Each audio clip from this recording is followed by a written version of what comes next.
I got some important information for y'all. There's no better place to win cash while watching sports than PrizePicks. Football season is here and basketball season is here, so there's absolutely no better time to join. It's super easy to use. To create a lineup, all you got to do, select a few player stats, pick more or less. That's literally it. PrizePicks is available in more than 40 states, including California, Texas, my home state, and Georgia. But my favorite thing, PrizePicks is going to give you $50 in lineups when you make your first $5 lineup. What's that mean? Win or lose, you get $50 in lineups for free. Just download the app and use promo code Speakeasy today. $5 gets you $50 in lineups. PrizePicks, it's good to be right. Ladies and gentlemen, welcome in to the Speakeasy, sophisticated sports talk with the best in the game. Guys, it was the last week of regular playoff football, I guess you could call it. Next, we have the Super Bowl, and 2 tickets were punched today. We have a great show for you today. It's going to be incredible. It's going to be amazing. I cannot wait to get to it. Let's go ahead and introduce the rest of the people here in the show. I'm the large human being standing behind the bar, nicknamed Care Bear, Kieran Nicky Simple, and I'm joined here by a man wearing magenta, Emmanuel Acho in the building. How we doing today? Yo, congratulations, Seattle Seahawks fans. Y'all could be watching any show. You're hanging out with us. We don't take it for granted. Congrats to Mike McDonald, second-year coach in the Super Bowl. Mike Vrabel, we'll get to him momentarily. Sam Darnold, Kenneth Walker. A lot of apologies to be had on this show. A lot of apologies to be had. Let's make it a good one, Care Bear. It will be a good one because we have another legend here in the Speakeasy. I'm talking about the shiftiest running back in NFL history. I'm talking about the Eagles' all-time leading rusher, 252 live. Let's get him. Oh, man, these guys today, home. I ain't gonna lie, y'all feel real happy about this win. Like, y'all are Seahawks fans. Yo, what a show. It's gonna be a show, man. It's gonna be a show. Samuel L. Also introducing here in the Speakeasy, the man, the head of socials, running the chat here tonight and has a fresh cut as well. Social Trey in the building. How we doing today, Trey? Yeah. Man, I'm feeling good. You know, it ain't about me today. It's all about the Seahawks and Sam Darnold and apologies that y'all. There's a butt coming. No. No buts. Just, you know, all the apologies, like you said, that have to be shoveled out today. It'll be interesting to see if they're actually. Can I get mine out the way? Oh, wow. Let me get mine out the way. Okay, yeah, go ahead. Kenneth Walker, about 2 months ago, I said that you weren't as talented as you are. I think I downplayed your talent. Didn't say you weren't a good player. Obviously, you're a good player. But I didn't say you were a great player. And you showed today, shaking dudes in the backfield, you showed that you are a great player. So given that there are a lot of apologies that are going to have to be given during the course of this show, let me start and get mine out the way and say, K9, congrats on the Super Bowl, a dog you are, and that's on me. But you, not even great. You act like he wasn't even that good. I did. That was my issue. That was my fault. I ain't even saying great. That was my fault. Well, he nice. So you agree now? I do. He went over 100 yards in the championship game. Before that. He did get before that. Absolutely. Yeah. And if you can ball on this stage with this kind of pressure, you're nice. Yeah. You know what I mean? Like, regardless of what you've done up until this point in your career, if in a championship game, you can ball 352 yards maybe, 3 touchdowns maybe, no interceptions, obviously you're nice, and everybody would have to agree. Well, but wait, because Kenneth Walker didn't do that. No. He didn't put those numbers. One of his teammates did that. Samuel L. Darnold. Oh, Samuel L. Darnold. Samuel L. Darnold. So I'm just making sure we are all in agreement here. What's the L for? That if Samuel's a black man. He just handed I'm trying to figure out what we talking about. He just handed your favorite team an L. Is essentially what happened. Samuel L. Darnold. The L stands for maybe lion. Yeah. Maybe leader. Oh. You know what I'm saying? Yeah. That's what that L stands for. So now that I've given my apology out the way, Shady McCoy, one of the greatest that's ever done it in the football field. The floor is yours, sir. Before we start this show. What you want me to say? Say he played well. I ain't like, y'all got the pom-poms on, not me. I think he played well, but I mean, if you really asking the real question is, where was the Rams defense at? Where was the Rams defense at? Where was the Rams special teams at? They were there. No, they Sam weren't Darnold there. just made them look like they weren't. They was there though, 2-5. I don't even know the brother name. Number 19, when he the first mumble punt he had. I said, oh God, take him off. You catching punts on your back? Yeah, that's okay. wild. That's one issue. That's And wild. number 2 on defense. Yes, I know who's that quarterback for the Seahawks, Sam Darnold. I know his past. I know his history. I know his resume. Yeah. But you make him comfortable, he's going to play well. The guy is a first rounder. But Shady, before we move past it, because the question is, do we owe Sam Darnold an apology? Do we? I mean, by we, I'm just trying to be inclusive. Really, you. But I'm just trying to be inclusive. I'm trying to bear some of my dogs. Nah, you know what I'm saying? I don't let one game just. Shady's a huge game, Shady. He's It's going been to the Super multiple Bowl. games. He's going to the Super Bowl. Shady. That's great. That's great. Cool. I'm cool with that. But I'm not. You want me to? What you want me to say? That he's a great quarterback? I can't do that. What I'm saying is, let me. When I watched the game, the Rams made it super easy for him. Right? They rushed forward all day and they played zone. Right? The one play had was to Bobo. It was a corner post. They sent the quarter blitz, right, and then they all went to JS inside. Yes, sir. That was a good pass. That was a good read. Yep.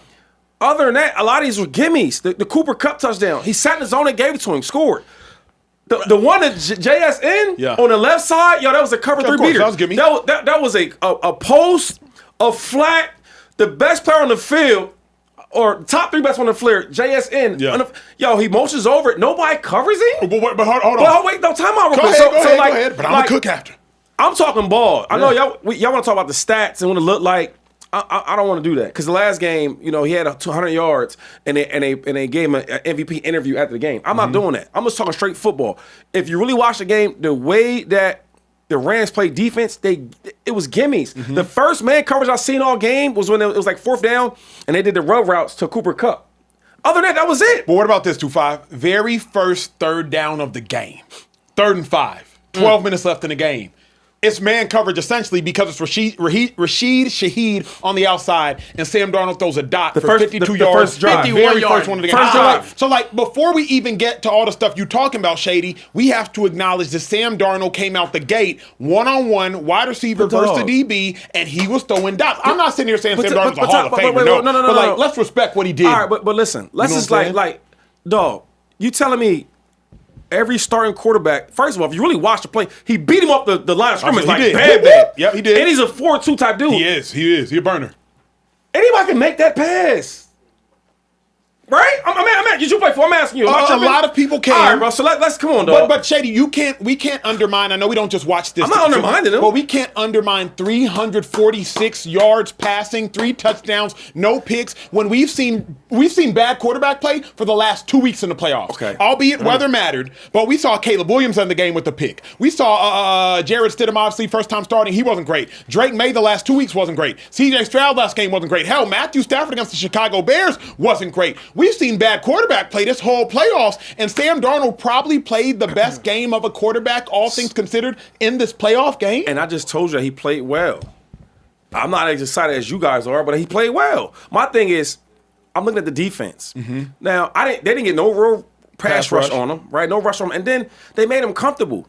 Sam Darnold, I don't know if he's a starting quarterback in the right situation. Of course. When I look at him, I say, he's a starting quarterback in the right situation. All right, you put him in a situation. They ran the ball well today, and they made him comfortable. Yeah. When you make a quarterback comfortable, I don't care who he is, he's going to play well. What about this? Today, they didn't affect him at all, getting to him. And then if you're not getting no pass rush, Acho, you can't keep sending forward. Send some pressure to him. No pressure. Let me establish this, at least in my mind, and I'm curious if you'll say the same. Sam Darnold has officially changed the narrative on being a big game choker. Last game against the Rams, last year against the Rams in the playoffs, choked. Absolutely. Last year, Week 18 against the Detroit Lions, choked. This year, Week 18 against the San Francisco 49ers, dominated. This year, NFC Championship game against the Los Angeles Rams, outdueled Matthew Stafford statistically dominated. Took the plays that were given and dominated. Sam Darnold has rid himself of that playoff and big game choking skin, and you have to have confidence in Sam Darnold to be able to win the big one after we just saw what we saw from him today. Is that fair? That we no longer look at him from a seeing ghost playoff choking lens. I can't say that. I think he had a good game. I watched Sam Darnold have really good games in the regular season too. I think that the game is a bigger game, so we can think different. Because if he goes to Super Bowl and he has some bad moments, nothing's going to change your opinion on him. You get what I'm saying? Nothing's going to change his opinion. So I think differently. I think Sam Darnold had a really good game today. I thought that everything that the Rams defense did, he took advantage of. Yeah, that's well said. You're not going to send no pressure? Cool. I'm going to dink and dump. I'm going to hit this guy. So if you're not going to put the pressure on me, then I'm going to deliver. And that's what he did. I mean, he is. See, the thing is, he's been so bad that you forget he was a top 4 draft pick. Yeah. Like he should be Number doing 3, this. yeah. Like, bro, you should be doing this. You should be good. And the Yeah. problem is, like, people get mad at me because I hold people accountable. I gotta hold a top 5 draft pick accountable. I gotta do that. So when I'm watching Darnold, I'm happy the way he played because for the circumstances you're in, when everybody's counting you out, they have a reason to. Yeah. But then you get the games presented to you, and the Rams defense, they didn't help themselves out by sending no pressure, sending no different looks. They didn't do that. I guess what he dominated. There it is. Because I guess what I'm trying to say is, could the Rams have made it more difficult on Sam Darnold? Absolutely. And did JSN go crazy? Give him his credit. He caught the ball with one hand one time. Real quick, he caught the ball. that's another thing that we never do with the quarterbacks. Everything is all him. Yo, Jackson Smith is like that. Correct. Like so many times where he got Deuce on him, he's still catching the ball, making Deuce miss. Correct. His separation is amazing. Correct. And we don't give him none of his credit. You see, that's where I was going with it. The first 5 minutes of this show, the first person you talked about was Sam Darnold. Rightfully It has to be Sam Darnold, though. But man, he played at a level tonight that we have not seen him play at in his entire career. Especially on this level. Like, we've seen Sam Darnold have 4 touchdown games. But we have to remember, Drake Maye, probably going to finish second, maybe first for MVP this year, and his nerves were rattling the hell out of him in the game we saw today. It wasn't just the weather, it wasn't just the Broncos defense rattling the hell out of him. Pressure too, though. What we saw from Sam Darnold, to Shady's point, he took what the defense give him, but if in a championship game, you don't make the crucial mistake, throw for 346 yards, no picks, 3 tugs, and you capitalize on every play. I watched him against the Niners week 18, miss plays. Open flat early on, missed it. I watched him make errant plays last year against the same Rams team in the playoffs when he was in a Vikings uniform. So for me, it's seeing Sam Darnold make these plays. I have to start by saying Sam Darnold was probably the best offensive. Well, Sam Darnold, K9, and JSN. The 3 best offensive players for the Seahawks today. You can pick whatever order you want to pick. But because Sam Darnold had to throw the ball 46 times, I'm going to give Sam Darnold that credit. Care Bear, where you at? It's just Sam Darnold. He had an incredible game today. And it's also, I understand the hesitancy about him. Against this Rams team earlier this year, he did have a 4-interception game. So I'm not here to say, like, oh, this is just unwarranted, the amount of slander that he was getting going into this game. But what we saw today was unbelievable. It was unbelievable, Acho. You had a guy go out there and just perform the entire time. From the very first play, like you said, that 3rd down. We got a video of it right here. That very first play from Rashid Shaheed, from then on, he was just hot the entire day, making throws all over the field. And it's not because he has a name. It's not because of anything else. And to me, Sam Darnold has just put himself in a position now to just silence all the doubt. And to add to this point, because I know you're excited to have this combo, Acho, this quarterback win stat nonsense, brother, Sam Darnold never looked like this when he was playing for 2 horrible franchises. When he was playing with the Jets and the Carolina Panthers. But now he's in a situation that does set him up well, that does have pieces around him, that doesn't ask him to go make all the plays and change the entire landscape of the franchise. And now he's hooping. You're seeing that top 3 overall pick. Here is what's crazy, though, and this is why I have to stop and applaud Sam Darnold, is because crazy enough, they did put the pressure on him at the end of the game to make the plays. There were several 2nd and 7s, 4 minutes left. The Rams have timeouts.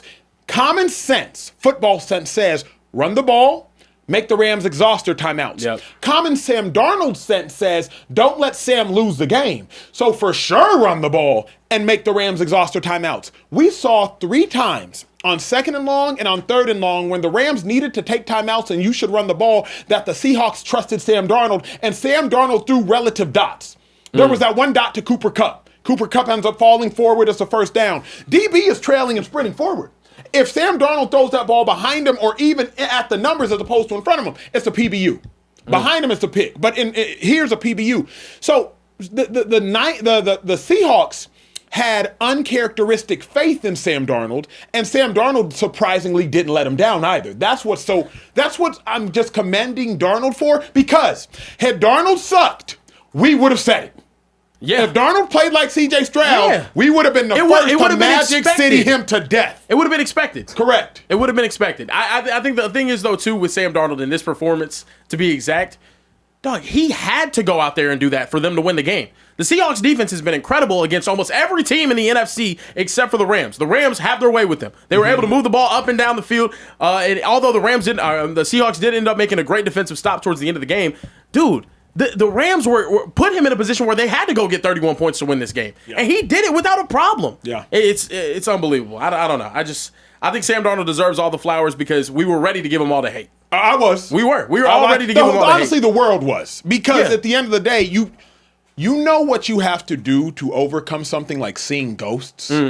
Like, at least now, seeing ghosts won't be the most memorable moment in Sam Darnold's career. Yeah. Now you're going to a Super Bowl. Yeah. That will be the most memorable moment in Sam Darnold's career. Like, it's hard to escape seeing ghosts. You know, some dudes haven't escaped butt fumbles, dudes haven't escaped all types. Seeing ghosts is hard to escape. But now, let somebody clown Sam Darnold. Bro, I went to a Super Bowl, and he's 4 quarters away from being a Super Bowl champ. Clown him if you want to, but, like, you know what I mean? Like, can I add this, though, as well? He gets a pass for the first half of his career because of how bad the teams that he was on. I think he should. You get a pass for being bad? There hasn't been a good Jets quarterback my entire life. There just hasn't. I don't think there's been a good Jets quarterback ever. Joe Namath. He did have like more picks. Bro, go look at. I mean, like, obviously it's a different game. I can't say the numbers and whatnot, but like, dude, horrible franchise. The Carolina Panthers. At the times that he was there, horrible franchise. He ends up going to 2 teams that actually have some sort of structure and offensive weapons around, and he has back-to-back 14-win seasons, and now he's in the Super Bowl. I think it's fair to close the chapter on the beginning of Sam Darnold's career and open up a new one. Starting last year, I think it's fair to hold that against him. But like, man, he's on actual contending teams now, and he's performing. He's in a Super Bowl. He could win a Super Bowl. Sam Darnold. What are we talking about? That's crazy. Think about that. That does sound crazy though, bro. Like Sam Darnold could win a Super Bowl. Sam Darnold just beat Matthew Stafford in the NFC Championship to go to the Super Bowl. If I said this to you 3 years ago, you would have burned me at the stake for witchcraft. I would have punched you in the face for lying. Yeah. Facts. Yeah, but I mean, like, come on, some nuance to it, though, dog. You got the best wide receiver in football on your squad. You got a hell of a running game. Defense, for the most part, would be good. So, like, let's stay with this quarterback stat. Y'all talking like Sam Darnold just won the game himself. He didn't, but he damn sure didn't lose it. I guess this is crazy. Shady. I feel like 2-5. You're giving me the energy for Sam Darnold's last week performance. 12 for 17. I said he played well. I told he balled out. He played good. Y'all tell me this shit right here, this erases everything he's ever done, is crazy to me. But Shady, so he goes to the Super Bowl and he has a Sam Darnold, like, you know, he comes back to life. Then what happens? You've been waiting for that all year. Do y'all race? Do y'all race? Because Mr. Karen's getting super crazy over here. So I'm saying, so if he goes and it doesn't work well, it's like, my thing, I just want to grade him how he is. Like, he had a really good game this game. And let's stay there. I don't think we need to blow it as more than it needs to be. I guess you've taught me this. You've taught me how hard it is to win a Super Bowl. Mm-hmm. I used to talk at the other network about, man, if he don't go to a Super Bowl, he ain't done nothing. Right. And Shady said, Acho, stop playing with that Super Bowl thing. Like, Super Bowls are hard to do. That's right. So, with that being said, that's why I got these pom-poms on. Give me an S. Yeah, you got that S, you got that S. That's why I got these pom-poms on, because you've taught me just how hard it is to do, Sam Darnold is doing it. Like, regardless of the defense, 346 yards in a championship game is astounding.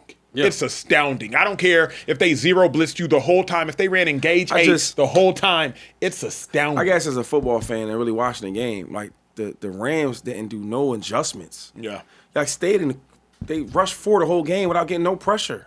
I was thinking, like, what are they doing? Here and there, they do a couple of stunts on the defensive line, but that was it.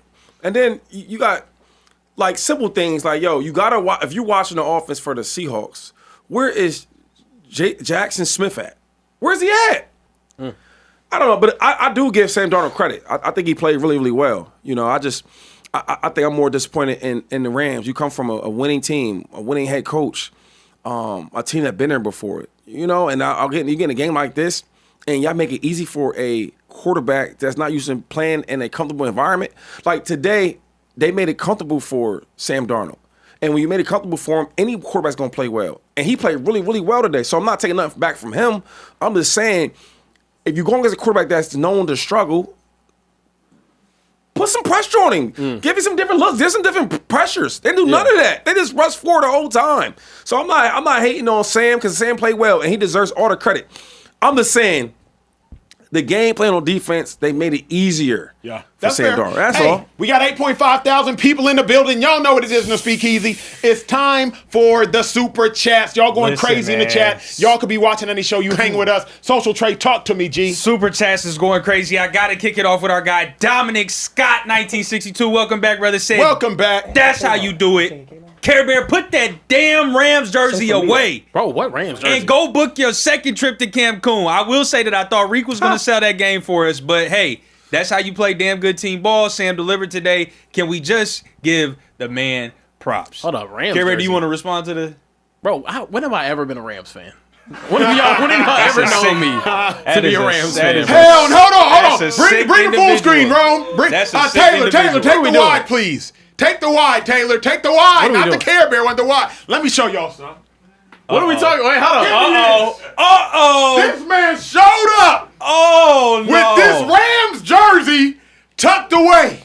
Because had the Rams won, this triple XL Rams jersey Okay. would have been donned by the man behind the bar. And because they lost, he tucked it away. He thought I didn't see it. Damn. He thought I didn't see it. He thought he was just going to hide it under his chair. But in the Speakeasy, what are we all about, Social Trade? What's that one word we're all about? Accountability. Accountability. So you know what, Care Bear? I need you to put it on. Take the wide again, please. Take the wide again. I need you to put it on. You put that Rams jersey on. That's crazy. And wear it proudly. Proudly. Because nobody else in here can fit a 3X. So you can't even, you don't even have plausible I like the bet deniability. you're fit. I'm not the same man I was 30 minutes ago. Wow. And are we opposed to change at this point? That's Change crazy. into that. Change into that. That's the change I want to see. That's crazy. Change into that. We don't do no fair weatherness. You done went from a Cowboys fan to a Rams fan, and now trying to go to a Seahawks. Heck no. Man. Not in the Speakeasy. You put that jersey on. Where else we at, Care Bear? Listen, Rob said, Can't believe him. he said, first off, thanks to Shady for 3 fantasy ships.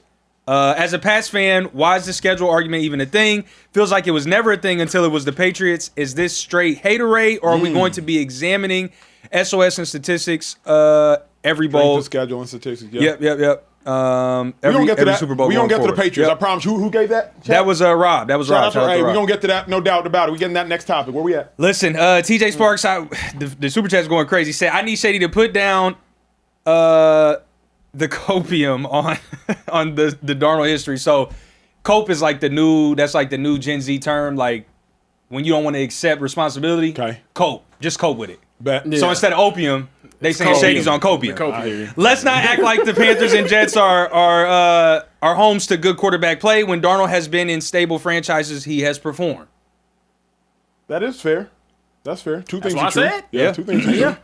I got a couple more to get to. Talk to me. Kenro200X said, Steelers fan here. I'm disgusted by the hiring of McCarthy. The con man fooled another out-of-touch owner in Rooney. If he hated the fire Tomlin chance, he'll hate to sell the team one.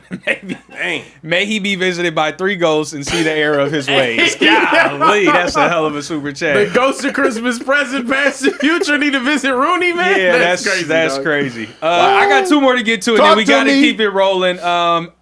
Javante Crawford said, my guys, much love. 2 questions. Would a ring for Darnold change Shady's mind? Ooh, that's a good question.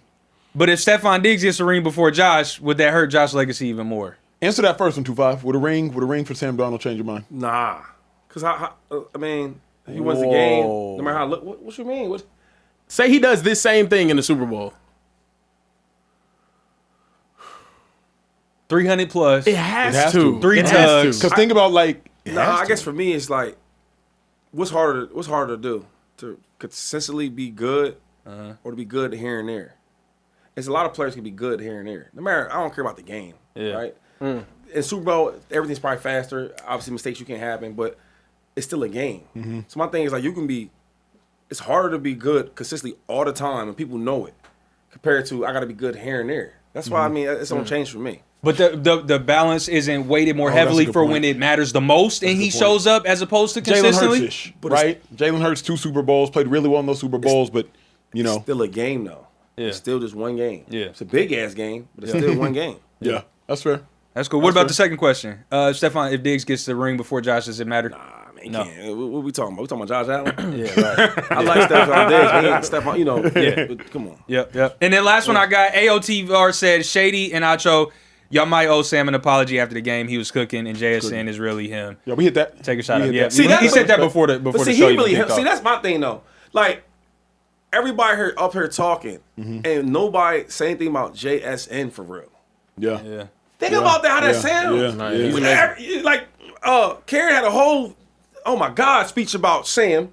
Acho wanted he did this thing about Sam, and it's like we said this much about. But yeah, that's fair. dog. That's fair. I mean, 10 for 153 is crazy. Because if you talk to somebody on the Rams defense, Yeah. he gonna be the first person they mention. Right, yeah. And then it's gonna be Walker, and then Sam. But like when you throw the stats and this and that, it's like, oh my gosh, that's where it bothers me because like, let's get the players they right respect. Yeah. First. Yeah. But winning has become so synonymous with The being a quarterback quarterbacks, you see what I'm stat. Yeah, saying? so Yeah. it's natural to Crazy. do. Yeah, that's right. But Because it's if Sam does win like that, like, well, y'all saying he has this type of performance, Jackson Smith, where he gonna be at in this conversation? The thing is, I think we would expect JSN and Kenneth Walker to play well if they were going to win. That's just like that's a baseline expectation. They have to. They have to. They have to if they wanted to win. But Sam Darnold being a reason they won, which he just absolutely was today, was an unexpected. Like you have to give him credit for You that. say that though, but my man got 10 for 153, dog. It's crazy. And a touchdown. Yeah. He had to be fed that. But you though, know, too. the other thing though, Shady, I think. If they get open, Yeah. but they get separation. But think about this. He catches it one hand with three fingers. Everybody pray like JSN is going to get his All Pro credit. JSN is going to get his number one highest paid credit. JSN got his hey, we don't need you DK Metcalf credit. Yep. Like JSN gets his credit. Sam Darnold, we still you saw a ghost. He not that good. So I think that's the other part of like nobody doubts how good JSN is. Right. I voted him but- first team All Pro. Like he gonna get his credit. But the question is this though. Talk to me. And I keep saying this. It's harder to be good and consistent all the time. That is fair. which he is. Yeah. Where Sam had all them years he's seeing ghosts. Then the ghost stopped when he got to the Vikings. Yeah. And he looked really, really, really good. Then we got some games where it was awful. Yep. So then you remind us again. Okay, now I get past the next year. I do really, really good. Then I get back to that. This year, kind of up and down. You get what I'm saying? So Yeah. like, y'all praising a guy that goes up and down. So I'm saying he had a really good game. But a dude that's always consistent, y'all say the bare minimum about him. Yeah. Oh, JSN. But you know what that that probably is? It's probably like, if you got that one kid who's always well behaved, and it's just you used to it, so you don't talk about it. But then when that one kid who don't ever go to class, who don't ever do nothing right, and they finally show up on time and they show up with an A, it's like, Oh yeah. but the kid that gets straight A's is like, wait, Dad, how come you ain't clap for me? How come you Right. ain't? And it's like, Yeah. it's because we have don't because expect that we from don't you, expect son. it from I'm not Darnold. gonna lie I don't to expect you. it from you, son. Like the other son I expected from. Yeah, Chill no, out, Sean. exactly. What we got here, man? Keeping it pushing, you did mention the Rams, kind of selling in this game. Matthew Stafford in Seattle this season. Check this out: 51 of 84, 831 yards, Sheesh. 6 touchdowns, and an 0-2 record. Damn. In 2 games, 831 yards. Fellas, who do you guys think is to blame for the Rams' shortcoming here today? Rams defense. Shady's alluded to it. As much as we're praising Sam Darnold, shame on the Rams defense for allowing us to praise Sam Darnold this much. Like, y'all allowed Sam Darnold to look like Matthew Stafford. Y'all allowed Sam Darnold to look like Peyton Manning. Y'all allowed Sam Darnold to have a Tom Brady stat line. Like, y'all allowed that to happen. So shame on the Rams defense for allowing a person who has forever had his confidence in the balance, who has forever had his talent guessed, who has forever had his ability second guessed, for allowing him to go out there and have the game of his life.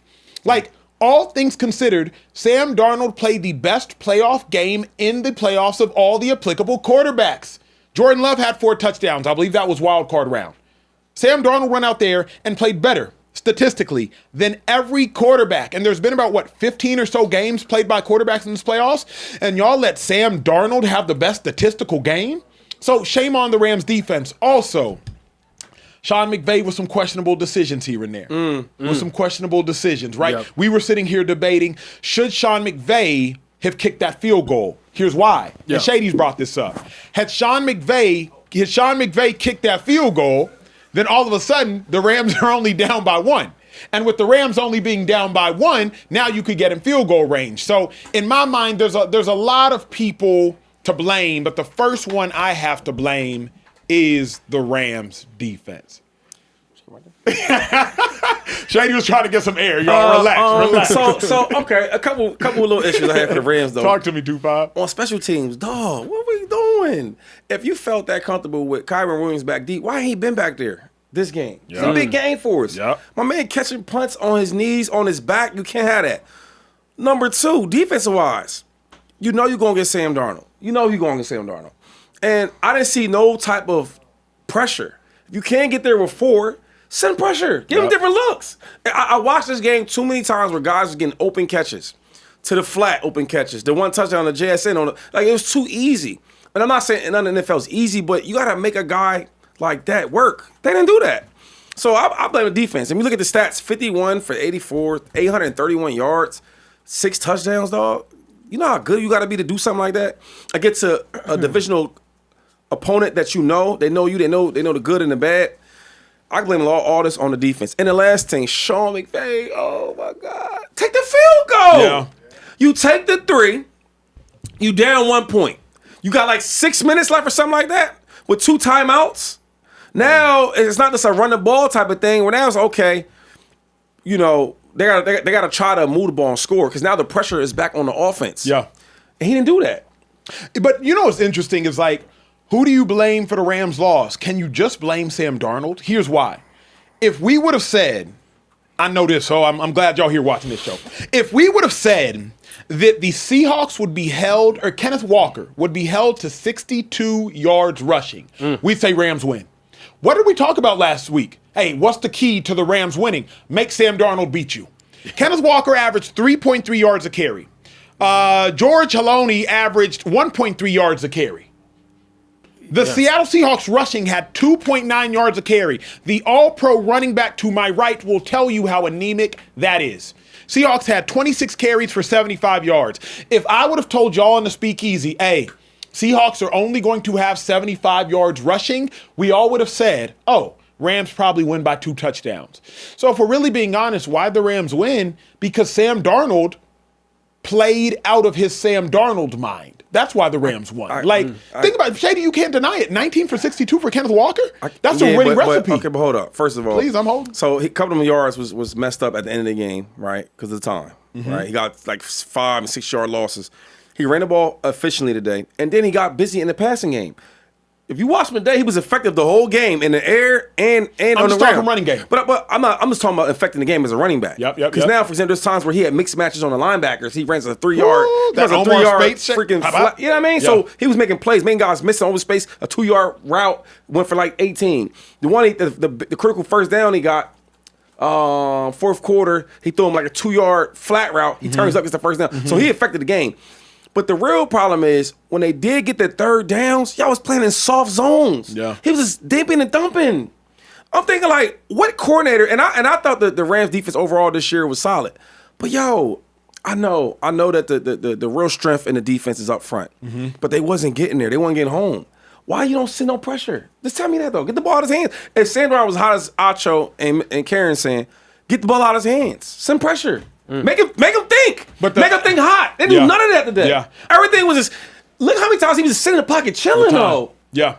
And I'm not hating against Sam. As I'm watching the game, the dude's name could have been John or Martin Luther King at quarterback. I ain't hating on him. Well, he's a brother. Let me say something. It could be John Franklin, whoever that is. And if you watch the game, they didn't make it uncomfortable for him the whole game. Yeah. So you would ultimately say Rams defense. Where's that fault?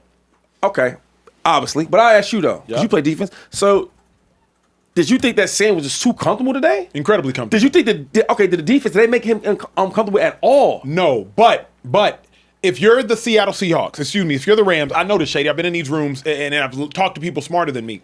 The first order of business for the Seahawks, stop the run. And usually as a defense, we say, stop the run, you win the game. Now you also say stop the run, force turnovers, you win the game. So if you're the Rams, when you go back into your meeting because you have like your bullets, hey, did we stop the run? Did we force turnovers? Did we win? Usually you have 3 checks. They stop the heck out of it. Okay, cool. Because I see what you're doing. Are you good at this? No, I'm not. I'm just being honest. But you're good at that too. There's a check mark for third downs. Every team has that on both sides of the ball, right? Yeah. Third downs. What'd they go, Kieran? What did they do on third downs? I think they made it simple. Yeah. It was simple defenses on third downs. Yeah, Come on. Yeah, on I third know, downs. Yeah, you can't let them out go there, 7 to out there. 13 Y'all think on third I'm not down. hating. I'm just talking football. Seattle was 7 to 13. Yeah. Yo, On third downs. on third downs, they didn't give him no exotic looks. If you okay, the other team, the Seahawks, you seen backers in the A gaps. Yeah, nickel pressures, right? all types on of stuff. fourth down, it was 4th and 4 on the goal line. It was like, I don't know, 4 minutes left. Yeah. And this one they went for it on the 4th down twice. So that they Matthew Stafford gets the first down, he runs and gets it. The second 4th down, they had every defender on the line of scrimmage. And then when they said hut, you know what they did? They dropped out. There was like 9 in coverage. Yeah. I'm thinking like, damn, that was dope. You look at the Rams, I didn't see none of that. I didn't see no, even if you wasn't gonna blitz, show it. Give them something. If people at home, because y'all not gonna know football like I know football, or some might think I do, but if you watch on certain looks, like the sky's the look, the sky's the put guys on the line like you think you about to blitz. They didn't do none of that, and they didn't even blitz. So all I'm saying is Sam Darnold played well, but the Rams defense made it so easy. They played that game like they had Aaron Donald 99 on the line of scrimmage. We don't need a blitz. We got Aaron there. He retired. This is crazy. Like it's more embarrassing because we in the NFC Championship game and y'all guys your coach won a championship. Y'all been there. Yeah. That was some bull crap. That was bull what crap. were you asking, Kieran? No, I mean, I was actually just. Do you feel that though? What I said right there? No, I mean, I agree. I think the Rams could have made it a little more. No blitzes, no disguises. I think they could have I think they could have in adjusting for what was happening in the game. But I think the initial game plan shut down this run game that Seattle had. I think that was the proper game plan. Try to make Sam Darnold beat you. Sam Darnold's going to go over the top and bomb me for 350 yards and 3 touchdowns. I'm sitting here and I'm saying, yo. I lived and I died by what I went out there and tried to accomplish. That's why, like, you can't. On, but how many tough passes you see Sam make the day? But think about it though, 2-5. You can't, like, obviously you got to be mad you lost. And to Shady's point, your hindsight is 2020. Rams are going to rethink everything. McVay is going to rethink everything. But I'm sure Sean McVay said, "Hey, do not let Kenneth Walker beat us. Do not let that happen." If Sam Darnold beats us, Sam Darnold beats us. And usually your defensive coordinators, they say that tongue in cheek, like, "Hey, fellas, if this quarterback wins a game, hey, you tip your hat to him." I'm sure somebody on defense said, "Bro, if Sam Darnold throws for 350, tip your hat to him." But what we're not going to let happen is Kenneth Walker run for 180. That's what we're not going to let happen. And so the Rams, obviously hindsight's 2020, but I do have to say, like, they did what they were supposed to do first, stop the run. Now you got to go force a turnover, get some pressure. Hopefully, you have Jared Verse. You know what I mean? Like you thought Brian Young was going to play at a higher level. Like you got defensive lineman Shady. I think that's why they were okay just rushing 4. But they're sitting there saying, "I think I have one of the best." You did it all day and it worked. So okay. Let me break it down one more time. Please do. Cook. The few games that Puka played against the Seahawks, he went crazy, right? He went crazy. Yep. But if you watch a lot of them plays, he's making contested catches. He's making guys miss. He's beating all type of coverages. I want if you can, Karen, I want you to show the touchdown passes from Sam Darnold. All the passes you're going to see today, and I'm not saying nothing's easy because the league is super hard. Of course. But these are easier plays to be made. And if you watch them, they there. Look, sit in the zone. I mean, just start showing the plays because I'm not making this up. Show us one, bro. Start showing it though. This is the one to the last one. We in zone. We gonna sit it down. But Shady, what about a collapsing he's still pocket? getting pressure. Come on, Shady. Come on, Shady. Collapsing pocket. You got 2 reads right here though. Look, either you going to JSNX across the joint. But Shady, pause.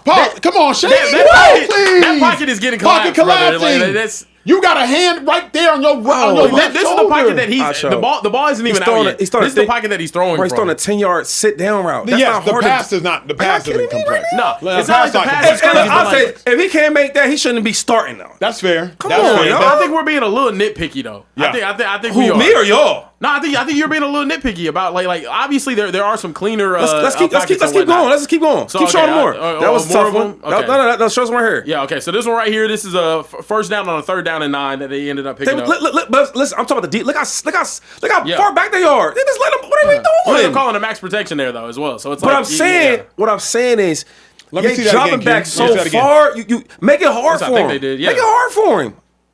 Look, Drew. Yeah. Come on. Keep going. There's more. Yeah. There's more. I mean, yeah, we can keep going. You know what I'm saying? I'm not hating on Sam, but I'm saying like, yo, y'all just like make it hard for him. So this one right here to Bobo, I think was pressure in your face. Now look, that's a dot. That's a dot. That's a dot. What I say though, I said you gave him credit for that one. The corner post to Bobo, they sent a corner blitz, so safety rolls over, so now you know it's 1-on-1 backside. Boom. I told you, that was a dot. Yeah. But show me, you know what I mean? Like make it hard for him. How about this though? Sam Darnold threw for 3 touchdowns. 1, 2, you could say weren't dots. JSN and Cooper Kupp. Yeah, JSN and that was a dot. floated that one up. Yeah. You know what I mean? So it's like, but hold on, can we be honest? Most touchdown, like it's not like every quarterback's gonna go out there if they have 3 touchdowns and all of them are gonna be dots. Dots. Yeah, dots. it's so it's like you always say this. Caleb Williams doesn't make his layups. You always say like, Caleb, learn how to play from the pocket, bro. Caleb's in his second year. Yeah, his second year, dude. Yeah, I hear you. All I'm saying is like if y'all just hear what I'm saying, I'm not saying he played like bad. He played really, really good. Yeah. But I'm saying make it tough for him. He's a struggling quarterback. Make it tough for him. That's fair. You can't just give me gimmies all game. Trey, I know we got 10,000 people in the chat. Listen, Shout out to y'all. Show's about to get lit. We got a couple $100 super chats, and we're talking about the Patriots right now because Drake Maye is the second youngest player ever as a quarterback to make it to a Super Bowl. History is being made. We're addressing history. It's a historic show. Social Trey, where you at, G? Facts. Listen, our guy Mag King Brand sent a $100 super chat and said, "Oh, Shady, He said it like that. Come on, give your flowers. Don't start. We're starting all that, homie. He said, "Give your flowers to Darnold, but you know playing in Seattle is a different monster. Point blank. Period. Put respect on Sam.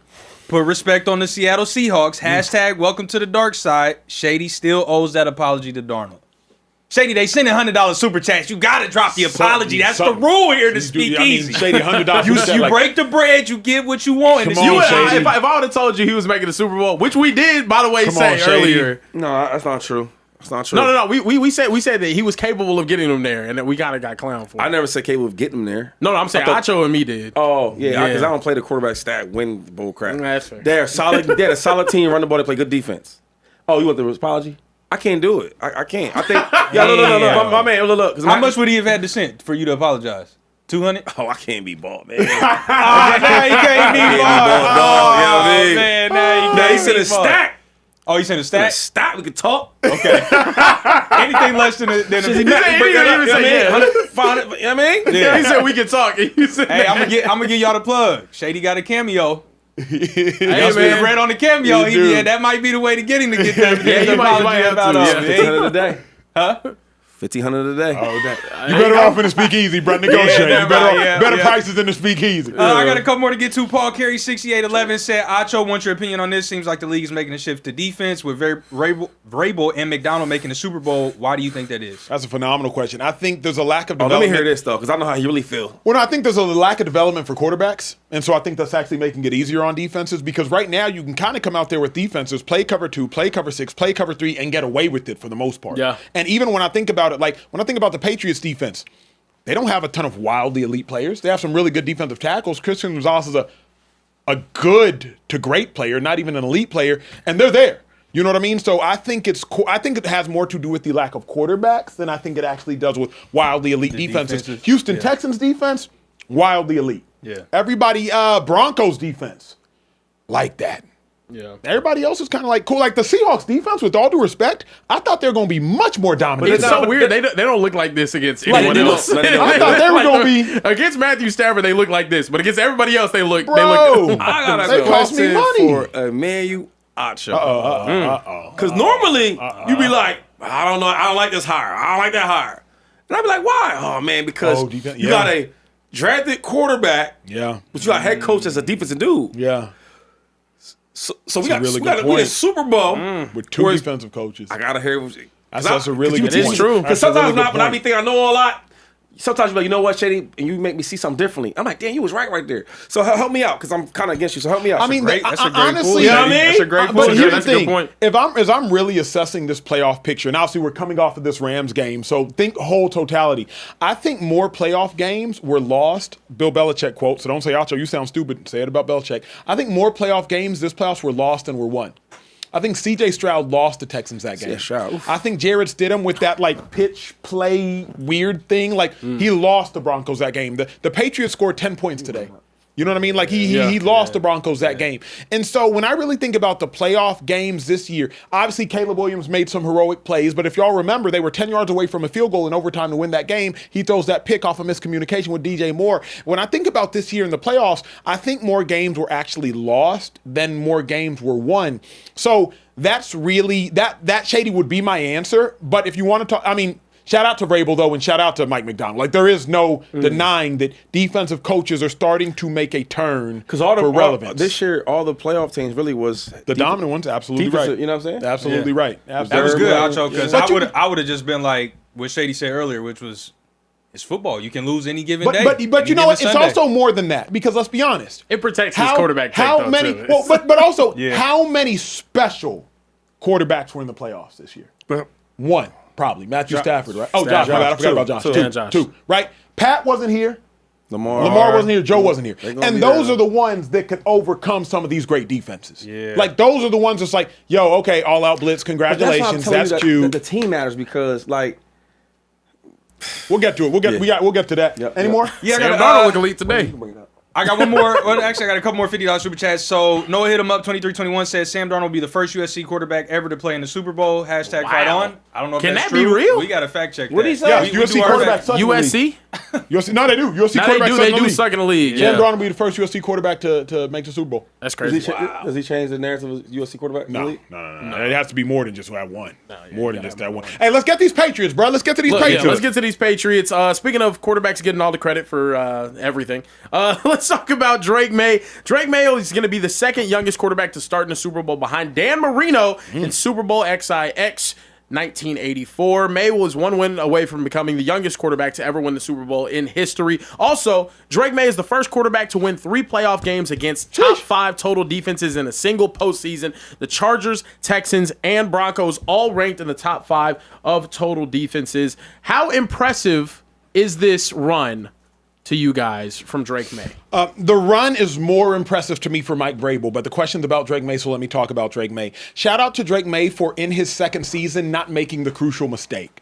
The Patriots are an incredibly well-constructed team, but there's a reason second-year quarterbacks more often than not don't make it to a Super Bowl, because those second-year quarterbacks make the crucial mistake. Caleb Williams, incredibly talented, an incredibly good quarterback. He made the crucial mistake. Bo Nix, incredibly talented. Bo Nix is talented, a really good quarterback. He didn't necessarily make the crucial mistake. He got hurt. Best ability is availability. So when you think about all the different landmines that young quarterbacks can step on, shout out to Drake Maye for not stepping on the landmine. CJ Stroud went out there and he made several mistakes. Drake Maye made less. Jared Stidham, a veteran quarterback, went out there and he made a mistake. Drake Maye made less. And so I'm not looking at Drake Maye and saying, like, man, you threw for 500 yards in all 3 playoff games. You're amazing.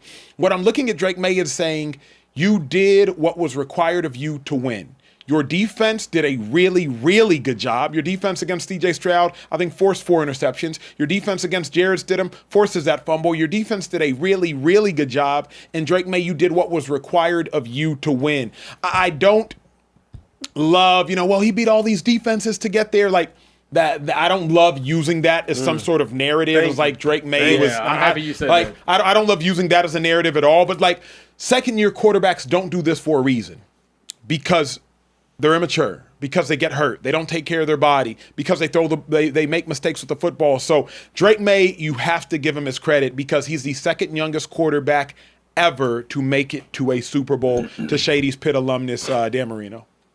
Ooh, Dan was so good. He was. I ain't gonna lie, I love what I see from Drake Maye.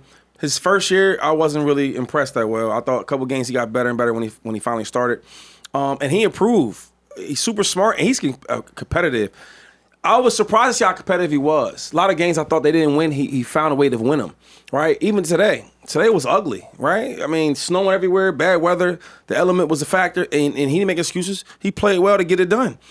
I think in the Super Bowl, I think he's going to win this game. I think he is that good. He is that tough. The things about him that makes it so special is if he's not throwing the ball well, I can run. And the brother ain't small. Drake Maye going to be good for a long time. Look, I don't know what it is out there in the football world or the football gods. They just keep blessing New England Patriots. Yeah. Right? We got to talk about it. It's either the baseball team doing good, it's either the Celtics is balling, and now it's back to the Patriots. Yeah. Robert Kraft, and I partied with you a couple times, dog. Turn up. And I don't know what it is. I'm going to see you at the Rubin parties. We're gonna talk about this. Like, what is going on? maybe if I hang out with you more and I hang out with these Patriots, I might win the lottery.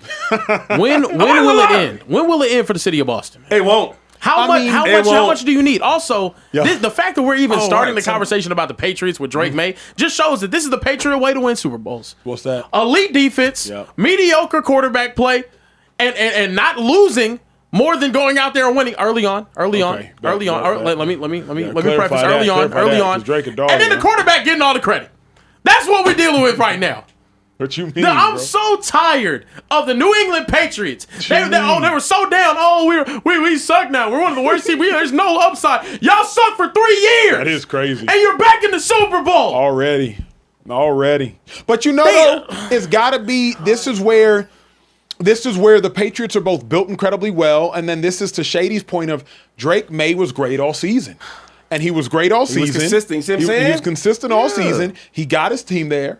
And then once you get to the playoffs, both parties got a tango, offense and defense. He's going to be an all-time great, man. It is crazy. He's just going to be an all-time great. He's a New England Patriot, brother. You know what else is crazy? As talented as that quarterback class is, Drake Maye has, at least for now, stamped himself as the best. He's above Jaden Daniels. He has to be. He has to be. He's above Caleb Williams. He has to be. He's above Bo Nix. He has to be. Michael Penix, J.J. McCarthy. We'll talk about them later. But of that quarterback class, is it because of the where he's went to, or is the consistency of the season plus where he went to? I agree with that. You know what I mean? His game played very well this year, MVP caliber. Yep. And then his teammates winning. It's not just my team's winning, I get all the credit. No, he got stats, he got statistics, he got everything. Yeah. So I like them. Well, I think I'll put it number one. I'll probably put Jaden Daniels number two. The hard for me is I'll probably go Caleb 3. But then it's like Bo Nix has played well for 2 years. Yeah, it's crazy enough. Yeah, crazy How enough. Would you do?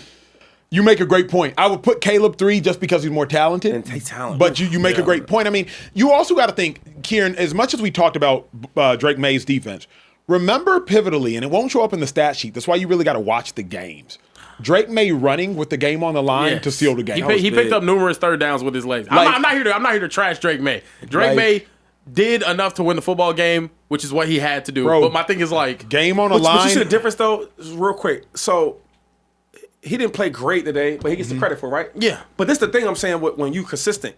He's been consistently good all year. Yeah. So okay, this game you get the benefit of the doubt. Yeah. Compared to the team always does really well. They consistent, and then I'm up and down. Then I have a good game. Now I get the praise. No, I don't rock like that. I hear what because you're saying. football is hard, right? Everybody can have a good game or two.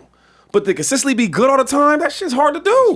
That's fact. Now, speaking of these Patriots, though, I mean, their path to the Super Bowl is going to be met with a lot of criticism. They have the number one easiest strength of schedule in the entire NFL this year. That happens whenever you're a lower-ranked team going into the season. But they got to play playoff Justin Herbert. Oh. C.J. Stroud, who is, I mean, we went viral about how ass that dude is. Then you got Jared Stidham, a backup quarterback for the Broncos in the AFC Championship. I mean, guys, do we think this Patriots run in any way has been fraudulent? And how scary are the Patriots really? Here's why I like the question, because it's a barbershop question. This ain't a real football question. This ain't a locker room question. This is disrespectful to the game of football. Absolutely. But we're doing a podcast. It's the new era of television, so let the disrespect begin. It's not fraudulent. We all said going into the playoffs, this should be the easiest path for whichever quarterback wants to take it. We said it. This is why we said, Josh, go win. Because y'all realize if Josh would have beat the Broncos, you got a Patriots team that scored 10 points on offense. That's what you would have got, Josh. You would have got this Patriots team. Stroud, if you wouldn't have thrown a pick to everybody and their mama, you would have got a Broncos team with Jared Stidham. Sure, was this playoff route fraudulent? Sure. But we all talked about it. We collectively as a sports community had this discussion. The Super Bowl through the AFC up for grabs. No Pat. No Burrow, no Lamar. So Trevor Lawrence, you could have done it. Herbert, you could have done it. Stroud, you could have done it. Bo Nix, stay healthy. You probably would have done it. Everybody could have done it. But shout out to Drake Maye for being the one to do it. Yep. You know what I mean? That's where I'm at with a 2-5. That's where I'm at with it. I totally agree. Is it fraudulent? I can't say it's fraudulent. No. They're going to a Super Bowl. They're going to a Super Bowl, man. I mean, he didn't pick what quarterbacks wouldn't be there. In the beginning of the year, he didn't say, damn, Mahomes ain't going to be in the playoffs. Oh, man, Lamar won't be there. Joe Burrow, he'll be hurt again. No, he didn't do that. Whoever you line up with, I played against him, and he's going to the Super Bowl. I cannot hate on that team, on that man, on that schedule. And I know how hard it is to play this game. And everybody always talks about, the script. Ain't no script. You line up and you play. And they win every game in the playoffs. That's why they're going to the Super Bowl. Same thing with the Seahawks. Say what you want. I don't care who's that quarterback. I don't care who's that running back. Everybody you line up against, we got to win. And they won. So I can't say anything about no fraudulent teams. That's crazy to say. Kieran, you are the fan, obviously, and I don't mean that in a disrespectful sense. I you didn't embrace play it. ball, so what's your take on the fraudulent? Yeah, no, I like to say a lot of times I'm not a journalist, I'm a fan because I want the perspective of a fan. I do think, in a way, it is just convenient. It's convenient that the city of Boston, yet again, has another team that's about to be in a championship situation, and they get this path. I think it's very convenient. Can I say it's fraudulent? No, I respect the game too much to say that a team making it to the Super Bowl is fraudulent. They did what they were supposed to. Now, what I will say is, the path is unbelievably, conveniently easy. I think it actually was. Now, you still have to go out there. You still have to play the games. But in a game where C.J. Stroud is giving up the ball, the Texans give up the ball 5 times. You're at home. You earn that seed. Cool. You end up having a situation where you play Justin Herbert early on. The Chargers had absolutely no shot with 2 backup tackles. I mean, Shady, you know what it was like playing with 2 backup tackles. You can't do anything out there. Now you get a backup quarterback in the AFC Championship. It wasn't surprising, so I'm not here to hate on them. I'm not here to say any of that. But I will say, if they go out there in the Super Bowl and get absolutely smacked, it wouldn't surprise me. Mm-hmm. If they go out to the Super Bowl and win, obviously, that wouldn't surprise me either. But if they get fraud checked in the Super Bowl by the Seattle Seahawks, who had to go through the 49ers, we can say whatever we want about that, but had to go against a legitimate contender in the Rams, I wouldn't be surprised. Think about what the Seahawks had to go through all season. Bump that. They were in a division that put 3 teams in the playoffs, right? Absolutely. Yeah, 3 teams in the division round. 3 of the 4 teams in the division round. Bump that. The Seahawks had to go through the gauntlet of a regular season just to get here, then have to go through Matthew Stafford and the Rams, who the whole sports world agreed was the best team in football all season. Yeah. Even after the Seahawks beat the Rams 38-37, we all still came on the show, if y'all remember, and said the Rams should have won that game. Yeah. Rashid Shaheed touchdown, BS calls. So the Seahawks, their route to a championship is undeniable. You know what I mean? This is my thing, though. Have the Patriots played a complete team? It's a really good question. That's the thing. Yeah, are they battle tested essentially? And I think that you can't say they're not battle tested. Look at the defenses they had to play again. Their offense should be, but also was their offense? Their offense hasn't had pressure. Their offense wasn't. Shady talked about this maybe 2 weeks ago. Their offense, I've been in situations where if you know the offense is going to score, you got to go score every time. So y'all watch the game. Remember how many times Drake May just threw the ball away on 3rd down? Yeah. And he just threw it away because he was like, well, Broncos, y'all not finna score, so I don't have to force I'll punt this thing. Whereas think about how many times an opposing quarterback, Matthew Stafford, is like, bruh, my defense not finna make a stop, so I'm just going to try to zing it in and hope for the best. So I don't know that the Patriots haven't been forced to go put up points every single time like that. You know what I mean? They just haven't been forced to. Hold on, before we get anywhere else, it's Sunday. It is Sunday. I got to give a praise report, Rome, on a good Sunday. Oh, wow. God was good to me on PrizePicks. Oh, wow. He was. all right, I'm a little conflicted on that. Hey, on that might intro. be blasphemy, bro. Yeah. That God was good to me on PrizePicks. Here's why. I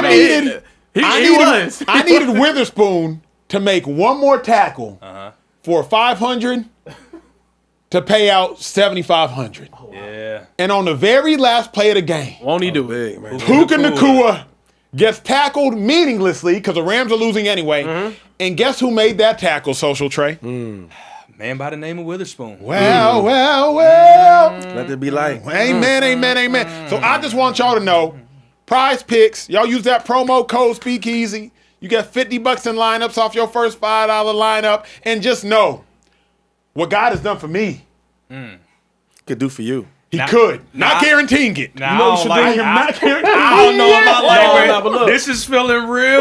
This is feeling real Drewski And the mega church close the doors. Close the door. Close the doors. Close the doors. Nah, yo, you should know what you should do. Oh my goodness. Prize Picks will love this. Okay. Acho's picks. And people jump on, you know what I'm saying? We did. Yeah, we if did. Y'all following the speakeasy? I would Obviously, like y'all you know. to help others out. He's exactly Since right. you guys gonna gamble, do unto others Guys are giving what God. you would like them to do unto you. yeah. And so y'all just letting y'all know, Prize Picks, Code Speakeasy on our You better IG. call on Tyrone. So look, have a little side note. Yep. What they call on Acho. Yep. Okay. I just gave you a segment, man. That is fair. We got a few plugs. So we got a couple videos Close the doors. that y'all can Close the door. The doors. Close the doors. Close the doors. Close the doors. Listen, y'all can join the Discord, okay? Yeah, that is Social true. Trade checking in. Shameless plug here. Join That the is true. Discord. We're going to do weekly picks. Now, listen, there's only one more week of football left, but y'all know basketball season is really about to get in the thick of it. That's facts. Join the Discord. We're going to give y'all some picks. Kieran going to jump in there with his basketball knowledge. I'm going to jump in there with what, you know what I mean, basketball knowledge I got. We gonna make it happen in the Discord. Yeah. Now, I'm going to separate church and state and not bring any type of... Hold on. God is omnipresent. Absolutely. You're just going to leave God out your... Something it just ain't right on my spirit. we'll pray you know, about it. sometimes We'll pray about it. we'll pray about Yes, it. sir. We'll pray about it. You know, yeah. After the show. After the show, Yep. we'll do it. decompress and download it. Hallelujah. Open the doors. Let's go to another topic. We have to talk about my former coach. Mike McCarthy has been announced as the Pittsburgh Steelers' new head football coach. Fellas, we got a super chat about it a little bit earlier, asking about how this fits and whatnot. As a Cowboys fan, good luck with that, buddy. I want to know, how do you guys feel about this hire? Shady, I'll start with you because I know you're a Mike McCarthy fan. He's a winner. Even his days with the Cowboys, right? 3 years straight in a row, 12 game wins. He's a champion, right, with the Packers. Got a street name after him because he's a Super Bowl winner. And I think they went the right route of getting a veteran coach, right? When a guy like Mike Tomlin leaves, you got to get a veteran coach come up in there to coach his team. A guy that's been successful before in the past, the guys that knows how to deal with quarterbacks. If you look at the last couple of years for the Steelers, the issue has been a quarterback. Since Ben left, there hasn't been a quarterback there. You're getting a guy that's good with quarterbacks. And he is. Look at his track record. So I like the hire. I like the move. I think to get somebody on defense that can really call that defense for him. And they'll be back to swinging of things. I like the hire a lot. And the reason I like the hire is you can't go from Bill Cowher to Mike Tomlin to some random little unproven nobody who might lose. Like, here's what we know. Mike McCarthy has an incredibly high floor. I don't think he has the highest ceiling in the world, but he has a very high floor. When the Dallas Cowboys had healthy rosters, the Dallas Cowboys won double-digit games. Kieran's nodding his head off camera because he knows that to be true. When Dak Prescott was hurt, of course, they won 4, 5, 6 games. But when the Cowboys had healthy rosters, they won 10-plus games. The Steelers have to make sure more than anything they maintain their competitiveness. Because let's remember, they did not fire Mike Tomlin. Mike Tomlin stepped down. So it's not as though the Steelers think this is an upgrade. Rooney, if I'm not mistaken, and from what TJ Houshmandzadeh told us, Steelers players were shocked when Mike Tomlin stepped down. So they're finding a replacement, not necessarily an upgrade. And to me, Kieran, this is an adequate replacement. A coach that can come in, win 11 games, win 12 games, be competitive. The Browns are still going to be laughable. The Bengals are tethered to Joe Burrow staying healthy. And the Ravens, well, who knows what Jesse Minter's going to do. So if we're being honest, let me just go ahead and say it right now. The Steelers have the best coach in the division. Browns don't have a coach. The Ravens have a rookie head coach. And the Bengals have Zach Taylor, who's had one good year. So, the Steelers have the best coach in the division, and it's not even close. Mike McCarthy is a Super Bowl winning coach. He's a champion coach. He wins, I think, 60% of his football games, and he knows how to win with the quarterback that the Steelers have first access to in Aaron Rodgers. Get yourself a really good defensive coordinator. They're not that hard to find anymore, it appears. There's a lot of defensive coordinating trees, and go out there and win you some games. For what the roster has, I don't hate the hire. I just don't. I think it's actually an okay hire. Yep. For the Pittsburgh Steelers and what they've grown to be, in my mind, I think it's a very confusing hire. He is the oldest coach that they have ever hired. Regardless of the success or failure, this is going to be a 6-7 year thing. 6-7 year thing. It's the Pittsburgh Steelers usually have these long tenured head coaches, and I was expecting to kind of have something different. And also, I don't feel like Mike McCarthy is that. Do you feel like he's a step up from Mike Tomlin? He's new, he's different. He's more of an offensive guy. I think that's cool, but also at the same time, I don't think in terms of what I saw for him with the Dallas Cowboys that this is something that's going to change what the Pittsburgh Steelers have currently. And that to me is the thing. Get a younger guy in there that I think is just going to completely change the culture. Get everything in there new. But instead you get a Mike McCarthy who's not going to be there long term. He's solid. He's solid. Like, you're going to continue winning those 8-9 games. And with Rooney, I understand they don't tank. Like, that's just not what the Steelers do. But I think you do need a rebuild at this point. Well, it's time. I disagree. You know how many coaches the Steelers have in their tender of being like 4. Yeah, right. He's the 4th. Yeah, right. he's the 4th. So what I'm saying is he's gonna have a long tender. He's older though. That's my thing. Hey man, them old coaches be working. I mean, that's what they do. This is what coaches do. Coaches, listen, yo. Coaches coach. They coach forever. So he's gonna be there for a long time. For one, he's 62, right? He's gonna be there till like 72. So at least 10 years. Oh, whoa, man. Shady, that sounds crazy. All right, bro. That sounds crazy. 72? I don't think we've seen a coach till 72. I mean, Even Belichick got out of there. What about in 68. he didn't want to leave. He didn't want to leave. Well, correct. Okay. His play. He His had to, coach. He didn't want to leave. And then what's my man from the Andy? Seahawks? Pete Carroll. Pete Carroll. He didn't want to leave. No, got out of there 68 though too. Yeah. That's what I'm saying. It's he gonna didn't be want to tough. leave. If He out there running routes. He didn't want to leave. Anyway, he gonna be there for a while. Yeah, the Steelers, they don't play this 3-4 years. They gonna let you do your thing, man. Yeah. That's one thing. Number 2 is let's try something different. We always talk about the Steelers defense, defense, and every coach get in Steelers defense. Well, the issue's been the offense. Correct. Yeah. And Right? quarterback. Even though the defense hasn't been up to par like it used to be back in the day, they ain't been as bad as the offense. Yeah. The offense been bad, and they haven't had no good quarterbacks. So now you get a guy that's really good with quarterbacks, that's really good on offense. Maybe things change up there. One thing I know about being up Pittsburgh, because I went to school there, they love their football. Mm-hmm. All right? They love their football. I go to hospitals, you see little babies coming out, right? They got the freaking flag on the side of the bottle. Like, this is part of who you are. You get what I'm saying? Somebody that's older. They might be on their last leg. They're going to have a football Steeler helmet on. Yeah, they got that terrible So what towel I'm in their telling you pocket. is, dog, Pittsburgh, they're going to be so happy with him, and I think they're going to support him. He gets the right pieces, man. They might have to do some damage in the AFC for sure. I like the philosophy change, getting an offensive minded head coach, but at the same time, I don't know if he changes a lot of things. And I just think they're in an era where they have to rebuild some things. Cam Hayward's not going to be there that much longer. Aaron Rodgers, you now need a new quarterback. Your wide receiving room is very questionable. You have a lot of pieces that I think need to be turned over. Kenneth Gainwell, like at the end of the day, Kenneth Gainwell's not anybody's running back one. There shouldn't be moving forward. I think it's an interesting situation with Pittsburgh. I'm not that big of a fan of the hire, but I can understand why they want to keep But it. if you have all the issues you just talked about, bad wide receiver room, not really a great offensive running back room. Yeah. Offensive line's kind of up and down. My quarterback's retiring. He's not going to come back. You want him for that job. Yeah. That's what he does. Yeah, but the An thing is, offensive like, coach that's really, really good can get the most out of less. And that means if I don't have the talent I need or the players I need, but I'm an offensive-minded guy, I can get the best out of these guys. I think the Steelers see themselves as a we can win now type team, and I don't think roster-wise they can win now. I think they need to rebuild. I think they're going to need 3 years to But get let me to say get- this: if you do need to rebuild, who would you rather whispering to your quarterback? That's to what I'm your saying. speech That's a good point. Than Mike McCarthy. Yeah. Let's not forget what Mike McCarthy helped Aaron Rodgers do. Aaron Rodgers was the 24th pick overall. He wasn't number 1. That was Alex Smith. So let's not forget, like, if you do want a coach who can both identify a quarterback and who can help develop a quarterback, you want Mike McCarthy. Steelers haven't been able to identify or develop a quarterback under Mike Tomlin. Yeah. Mike Tomlin was handed Ben Roethlisberger from Bill Cowher. So it was Mike Tomlin who drafted Landry Jones. Mike Tomlin who drafted Kenny Pickett. Mike Tomlin, Devlin Duck Hodges. Mike Tomlin, the bald head dude from Tennessee, Josh Dobbs. It was Mike Tomlin who did all of these things.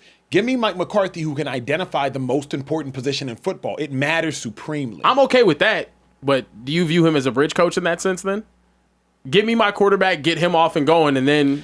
Bro, respectfully, it's the NFL. I think every coach to some degree is a bridge coach. Doug Peterson won a Super Bowl and was there for 5 years. That's a good point. You know what I mean? That's a good point. It's the NFL. If you're there for more than 5 years, that is the longest tenured coaches now is Andy Reid. Yeah. And then after Andy Reid, I think it's Sean McVay. And like, correct me if I'm wrong, but now that Harbaugh's gone, now that Tomlin's gone, like the longest tenured coach, Andy Reid, he got to the Chiefs in 2013. Sean McVay, 2018, or Shanahan and 17, McVay, those are the longest tenured coaches now. So I think every coach is a bridge coach until proven otherwise. I don't know. I think it's interesting. The oldest coach they've hired, I don't know how long he's actually there, and because they have to rebuild. Here's what's interesting to me, though, and I'm glad we have Shady here. Glad we have Shady here for this one, because we talking about all this coaches stuff. Philadelphia Eagles, and y'all know we be talking about the Eagles. Mike McDaniel said, "Nah, I'm good on y'all." Brian Daboll, he's looking at a Bills potentially head coaching job. Bobby Slowick, he's like trying to figure things out. He might be good on us. I'm trying to figure out 2-5. How much trouble are the Eagles in and the Eagles offense in? Because it seems as though nobody's dying to coach the Eagles offense. Maybe they're not running from it, but nobody's dying to it. Mike McDaniel said, "I'd rather go coach in California than go coach the Philadelphia Eagles." He also said, "I'd rather coach in California than go be the head coach of the Buffalo Bills."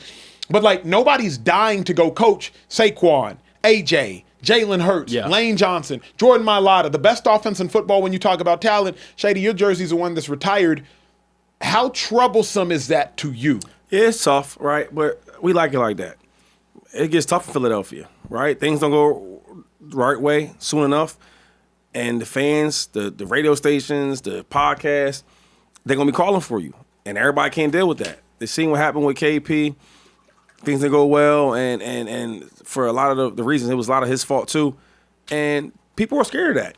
And if you're scared to take the heat, I don't want you either. Yeah, so like I always say, man, everybody can't play in Philadelphia. And everybody can't coach in Philadelphia. I said this, and call me out on it if you think I'm tripping.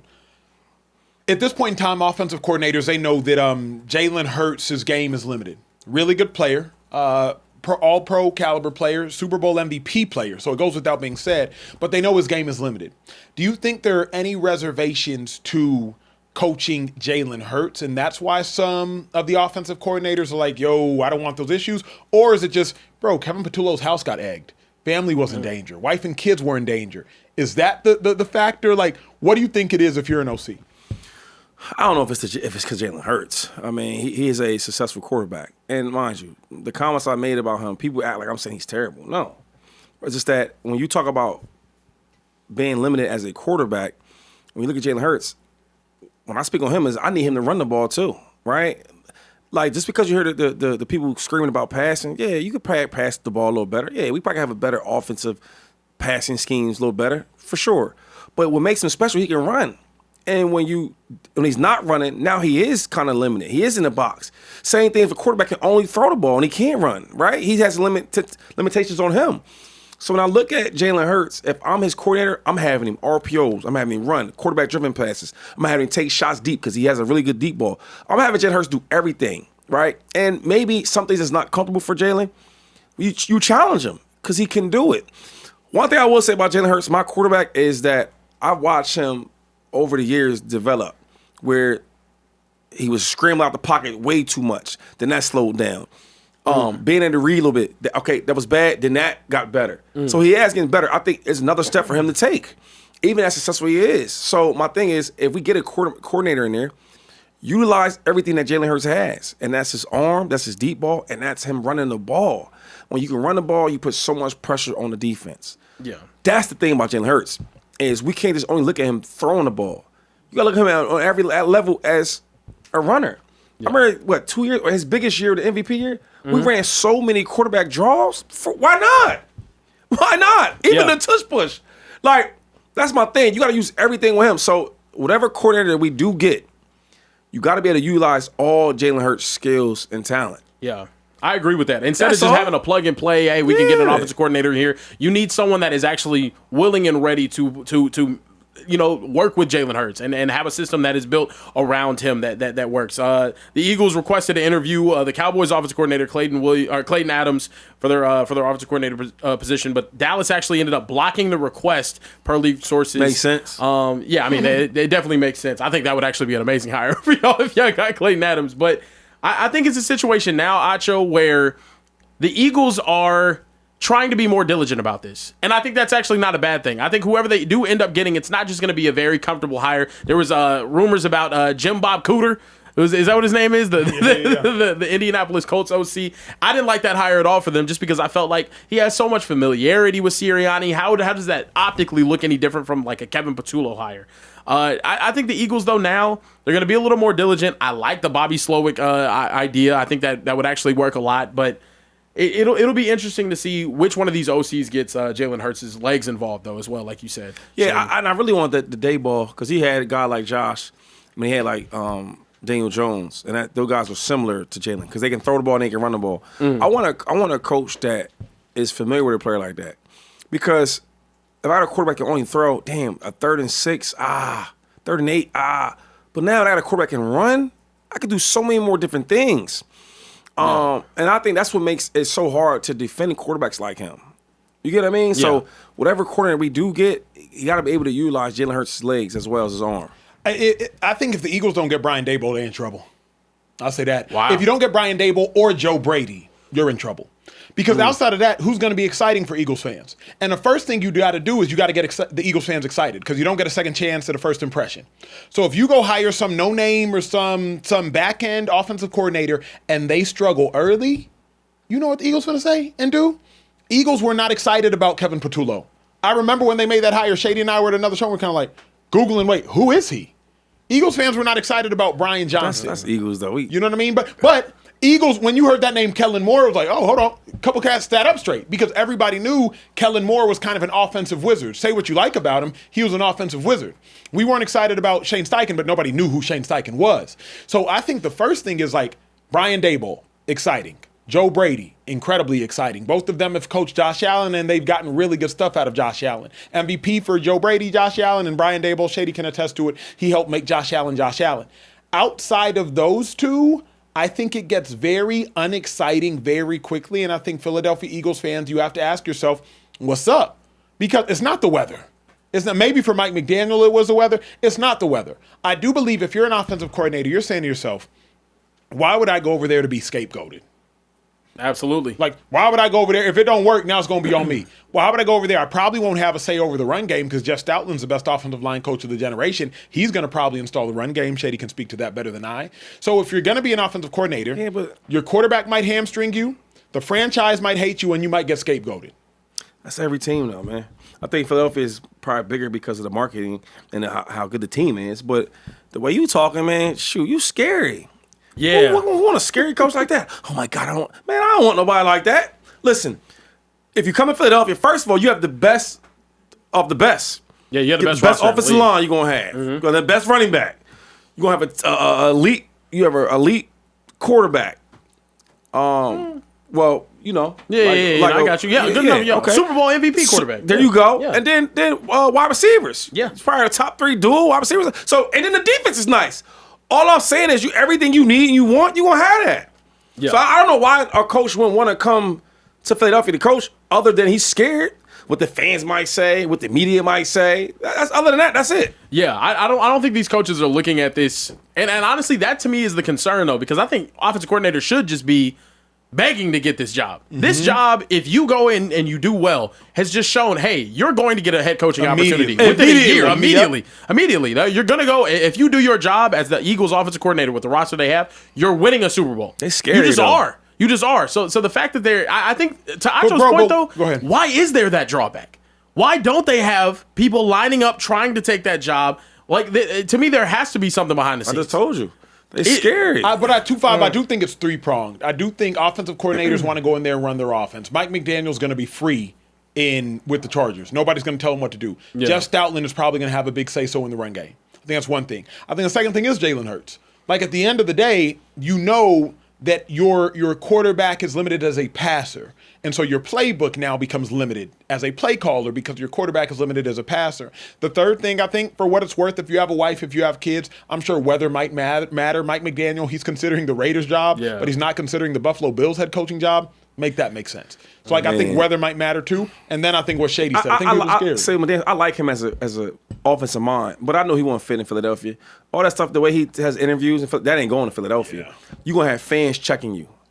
This ain't no game, fun, right? He got one leg up, one pants leg up, one pants leg down. I think it's no cool. capri pants. They not doing that in Philadelphia. You ain't joking like that, right? Quarterback playing bad, Tua, and you gonna laugh? We don't play like that. That's So real, he wanted to fit in anyway, but he was smart. My thing is, for the coach to come to Philadelphia, another thing I'm not talking about is the pressure.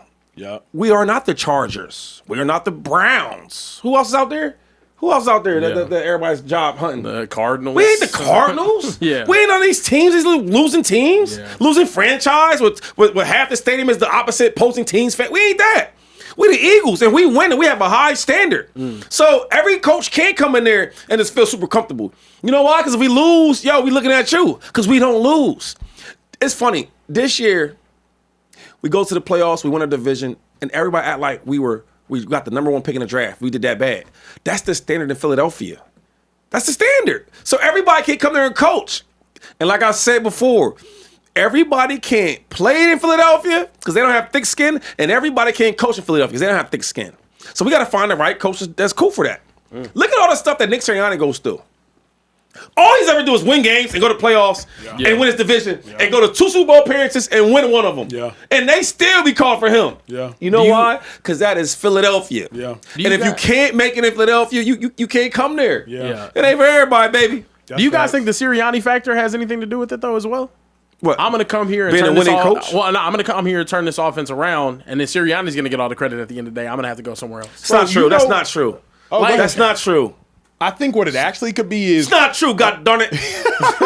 we know this though. We know Nick Sirianni is on the proverbial hot seat because every coach is in Philadelphia. What? I mean, come on, dog. Shady, think about this. We getting crazy. No, Shady, think Dog. about it. Shady, think He about just won a Super Bowl. Shady, think about it for I'm real. about to leave. Think about it for real, Shady. how long was it before Doug? back. How long was it before Doug Peterson got fired after one of these? He had 2. Hold up. You know what happened with the Doug thing. There was a lot behind the All scenes. right, damn, But- no, I don't know about the behind the scenes. But I'm here's what I'm saying it saying. from- Here's what I'm saying. If the Eagles win 10 games and a first round bounce to miss the playoffs next year, Sirianni's gone.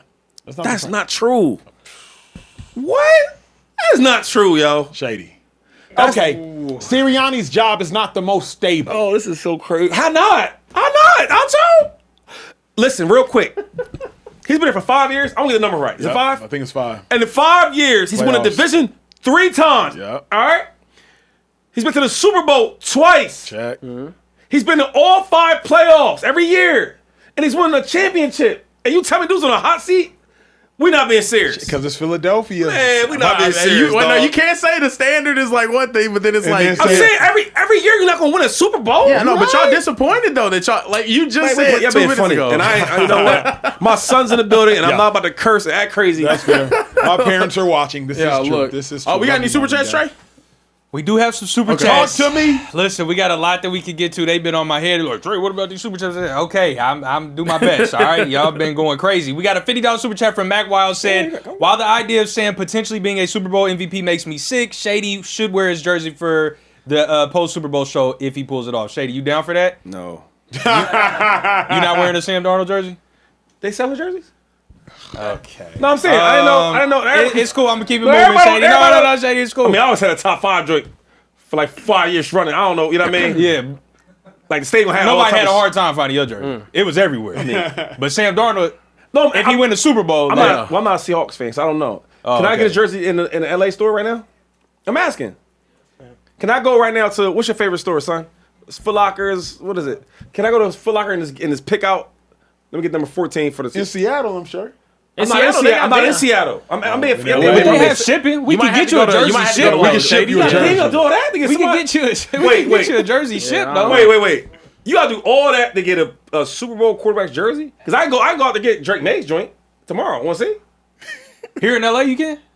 Yeah, you Yeah. can probably go get it. Yeah. Oh, damn. Super Bowl quarterback. Why wouldn't you? But, well, because Never Sam mind. Darnold's a Super Bowl quarterback. Y'all don't get it. He don't Sam get it. Darnold is Super Bowl quarterback. Keep reading, Trey. All right, man. Listen, so I got a couple interesting super chats from Big Camp 8. Big Kim, hey. He said, also love y'all boys. Thank you. Love you too, My dog, my Pause. dog, my This dog. show gets me through a lot.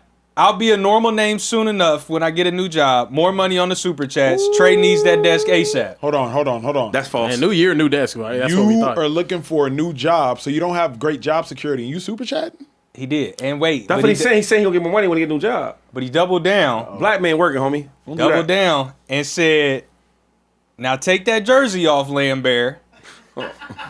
Shady, $300 Super Bowl bet. Oh.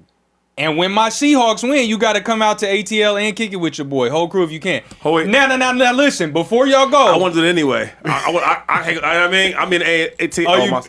My son here, I can't. But I'll meet you though, homie. Get trade information. We'll meet in a cool entertaining place. Yeah, like a city of magic. Yeah. Disney. Yeah. They got a Disney in Atlanta. He didn't get it. Magic. No, you didn't get it. City of Magic, Disney. Hey! You didn't get it. Yeah. I know how to keep it PG. I got a 13-year-old too. I can do We that. go to the Disney World. Disney World in Atlanta. Holla They just at me. built that City of Magic down there. Yeah. But now, Shady, are you willing to take him up on his But $300 here the bet, problem. knowing that he just said new job? I bet that. I bet 300. Okay. I'm sad though, because it ain't gonna be no Sam Darnolds in the city of magic. There's gonna be some Strouds. It's definitely gonna be some Strouds. It's gonna be some Stidhams. It's gonna be some Stidhams. Stidhams. It's gonna be some Fields. Stidham trash? Stidham ain't trash. He gonna be out the door. Yeah, nah. We Hey, gonna talk. Shady. We gonna talk about that. We gonna talk about He that. on the He flyer. on the flyer. He on the Shady. flyer. No. He ain't the headline, but he on He the on the flyer. flyer. Nah. The weather did that today. Nah, I can't say that. So Stidham not okay. Stidham ain't City of Magic. Nah. They gonna have playoff Herbert up there. Yes, playoff Herbert is They gonna be up gonna there. have- Yeah. Playoff Dak up there too. But who gonna be the host though? It gotta be a host. It's like so you walk in the door, they just meet you there. Oh, hey, how you doing? Oh, CJ Stroud. Stroud got to be the main headline. the headline. Yeah, Like coming in now. Coming in now. now, close it to down. the stage. Yeah. Yeah. Okay. See, Get your money and your food ready to come. Correct. And now a throwback legend we got. Mark Sanchez coming in.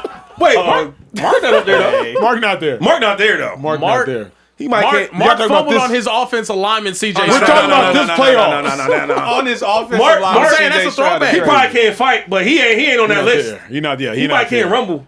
CJ But he there. ain't on that list. Dak will open the door. Dak will- Playoff Dak. Playoff. Put some playoff respect Dak. on him, Playoff bro. Dak is Playoff there. Dak is there. Playoff Dak is there. Okay, well listen, Shady said it's a lock. He's 300. 300. He got I ain't gonna lie, 300 though. on the playoff Dak ain't nice, on the patch. but playoff Dak ain't. He ain't Stroud and them other dudes. I gotta be honest. No, of course not. But nobody's Stroud. Stroud was legendary. Was that like a little bit of love for Dak? I was being honest. I Playoff Stroud and Herbert ain't definitely. gonna lie. up there, boy. And like Is Josh Allen there? I'll leave. What? I'll Because of his performance. I'll get up and leave. No, remember he had four picks. He had see to what I'm beat the saying, though? Jaguars to get there. No, I'm saying, Shady, people were cussing us out because we How went. many points you see Playoff. Drake? You saying playoff playoff Josh? Josh this year. Playoff Time out. Josh. How many points did you see your MVP go out there and score against the Only same 10. defense today? But remember, people was cussing Come on, bro. people was cussing us out because we went that hard at Stroud, but we let Josh off the hook. Yeah. Man, Yeah. So I'm just trying to keep us accountable. I'm tired of this. I'm tired of this narrative about Josh, bro. He struggled this playoff, this last game. He It's had like- he had the worst playoff game he's ever had. It's one That's game. what I'm saying. Is he holding the door open? Is it like guest appearance? Bye. Oh, if it's just this year, no. yeah, that's what I'm saying. Is it a guest No. appearance? No. He's too great to even be there. No. It's like and like we joke a lot, but we can't. Some guys we Jokes just got can't. to stop. On some people we somewhere. can't even joke on them. Yeah, jokes have to. You do have to draw the line somewhere. Man, Josh We Allen. had to jump. Okay.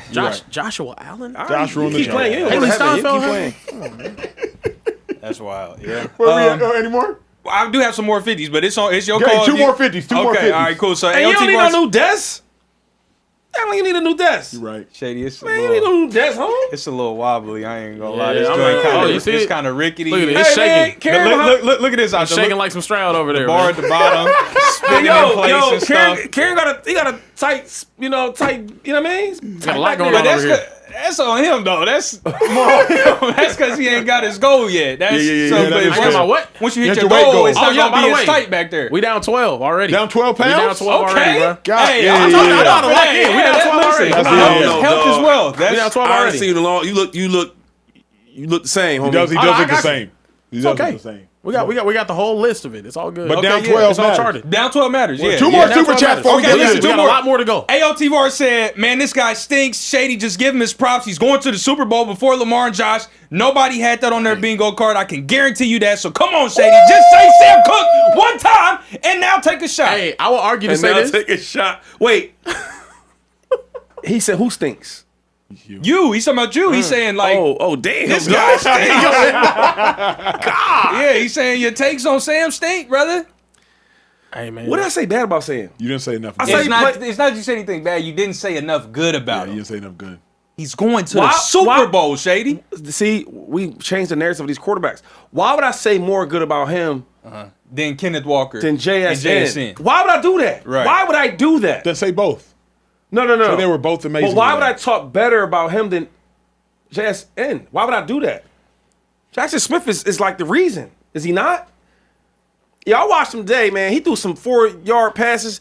He making at least 10 yards. I'm like, damn, how do you do that? Yeah. Hey, The can separation he does, like, yeah, it's, bro. I watch real football. I don't watch these stats and all this and what they say to make you believe the quarterback is the only reason why people are winning. I don't do none of that. There's nobody that play real football, like real football that between the white lines for the NFL is going to talk more about Sam Darnold than JSN, unless they pay to talk on TV, and that's for the ratings. Can I give y'all something? Please. I regret Pause. saying this. Yeah. Give me I would. He didn't say what he was going to give I us. ain't say I was gonna give y'all. I was gonna give y'all something. Okay. sound. Sam Darnold's game today, statistically, Okay. would have been by far and away the best playoff game in Lamar Jackson's career if he did it. He's never had a game this good in the playoffs. I'm done, bro. That's a good point. He's never had a game as good as we saw out of Sam Darnold today in the playoffs. was a good Regardless point. of Regardless of the anything. whatever it is, Lamar Jackson has never had a playoff game as good as what we saw out of Sam Darnold. So what are you saying? In closing. I'm saying we have to give him credit. Okay. We have to give him credit. Give him credit, but why we got to put Lamar in it? Yeah. Because Because my thing is, you think Lamar's like a phenomenal, great player. And Everybody he in the world thinks that. Yeah, of course. But my thing is, that great player hadn't even played at the level that a Sam Darnold did today. Once. Yeah, once. And it matters, though. But once get you a ring. Yeah, Nick it does. Foles. It does. Nick it does. Foles. And a Come statue. on, man. And a statue. While we playing, and a Come on statue. now. Where we at, Care Bears? Sorry for that super chat, y'all. Keeping it pushing. We got to talk about this. We got to talk about this, though. The Buffalo Bills announced that they interviewed the Washington Commanders running back coach Anthony Lynn for their head coaching position. There's a quote tweet saying, "This is why the Rooney Rule has done more harm than good because no one, not one single soul, genuinely believes that the Bills will hire Anthony Lynn." Fellas, do you guys agree with this tweeter that the Rooney Rule should probably be abolished? Now I do. Give me my one shot, T. Thank you, sir. Now the Rooney Rule is a farce.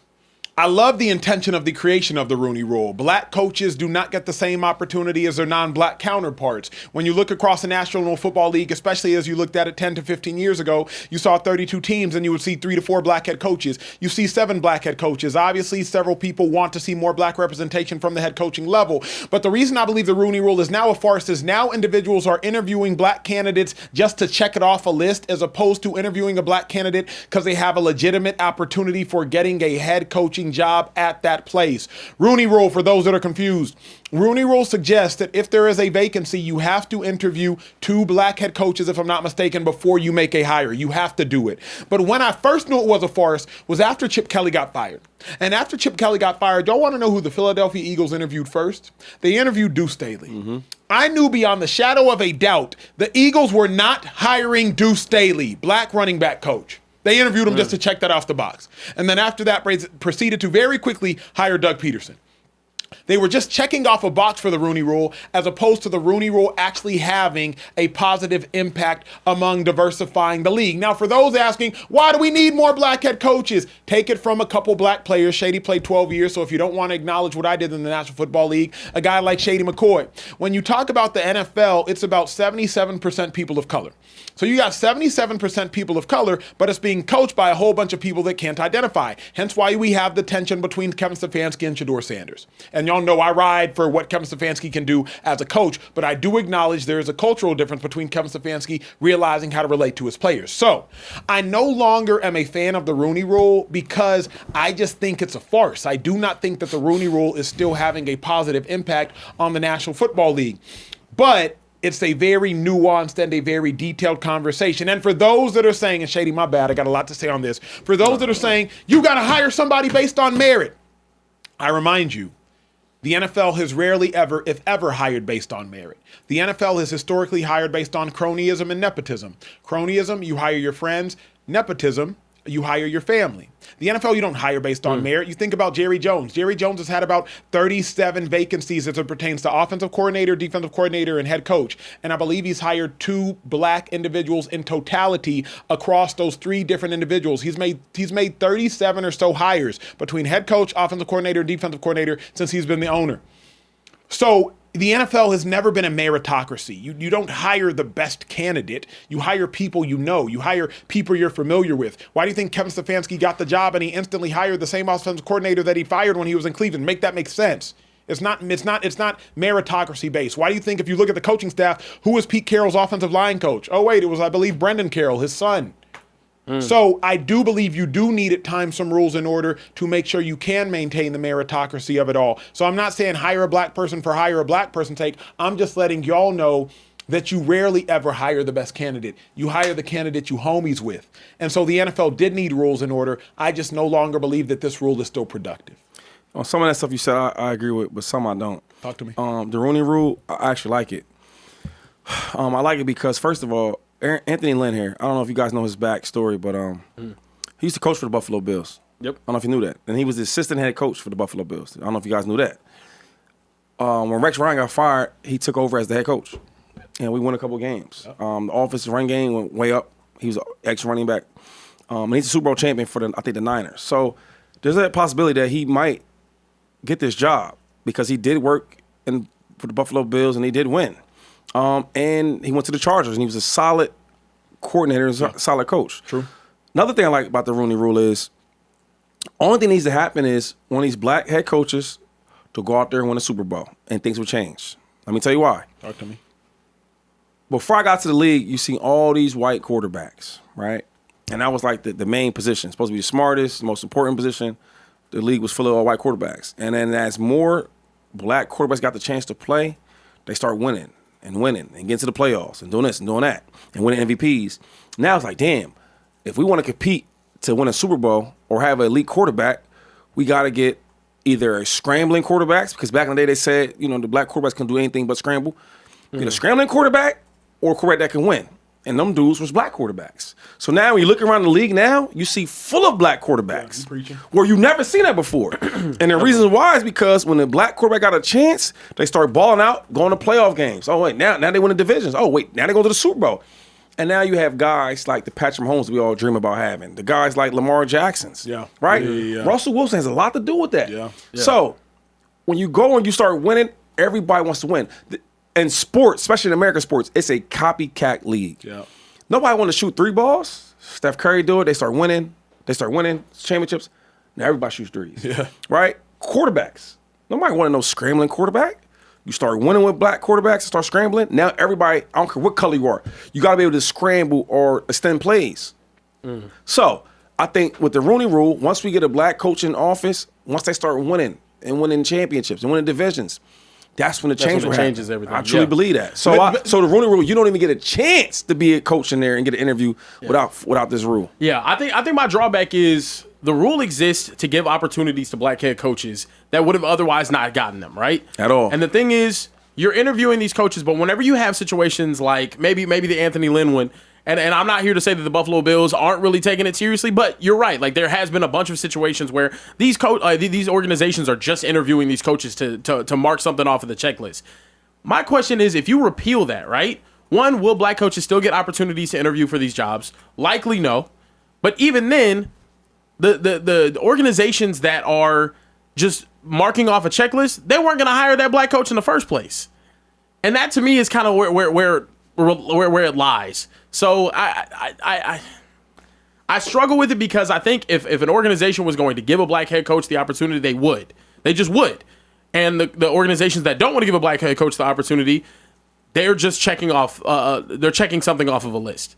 So for me, it's like, is the rule genuinely necessary? I don't know, because I don't know if those organizations would do it in the first place. That's where I'm at. Real quick. Yeah. Because y'all say I don't like the rule, but my thing is, if there wasn't a No, I like the rule. But if it wasn't a Rooney Rule, well, I guess you back and forth on it. Like you kind of black coaches wouldn't even get no opportunities. I think here's where I'm at with Do it. you agree with that?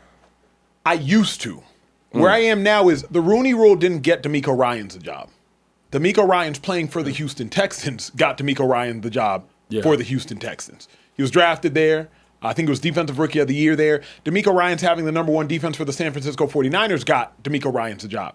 Now, where I fully agree with Shady, and with all due respect, I don't know to apologize or not, black coaches, pressure's on, and you can't afford to crack. Because I believe DeMeco Ryans helped get Aaron Glenn the job. You can't watch what DeMeco Ryans did in Houston and not say to yourself, man, okay, they got a really passionate leader of men, defensive-minded, former player, defensive coordinator in Houston. Let me go hire me a Aaron Glenn. I see similarities. It's hard for people to look beyond skin color. Like, let me go hire a Aaron Glenn, a passionate former player, really good defensive mind, at least as a coordinator level. Let me see what he does. Yeah. But now, I'm telling you, Aaron Glenn is probably going to hurt the next, whether he's black or whether he's a former defensive back, he might hurt the next person from getting a job. Because, I say this because it is a copycat league. You go, short quarterbacks are winning. Shout out to Drew Brees. Then all of a sudden, them short quarterbacks, Kyler Murray, Baker Mayfield, they not doing too much. You don't see 5'11" quarterbacks getting drafted #1 overall anymore. Bryce Young's, they not doing too much. Now all of a sudden, you see a 6'4" dude and it's back to them again. It used to be 6'5" statuesque pocket passers. So all of a sudden you see Trevor Lawrence and you're like, he's a god. 6'5", can run. He is a god. He's like Peyton Manning. Now we're like, who's the 6'2" dude that looks like Patrick Mahomes and Caleb Williams? Bro, the only reason Trey Lance got drafted where he got drafted was because of Josh Allen. Trey Lance back in the day is not getting drafted #1 overall. I have dudes on record telling me that the Niners, go back and look this up. Y'all know I do my homework in the Speakeasy. The Niners played the Buffalo Bills, I believe it was in like 2019. Kyle Shanahan is looking at Josh Allen go for like 350 and 4 touchdowns. It's in December of like 2019 or 2020, the year before Trey Lance gets drafted, whatever year that was. And it was in that moment that Kyle Shanahan said, I need me one of those. So it's a copycat league. I just think that the Rooney Rule is no longer the reason black head coaches are getting hired. Aaron Glenn didn't get hired because of the Rooney Rule.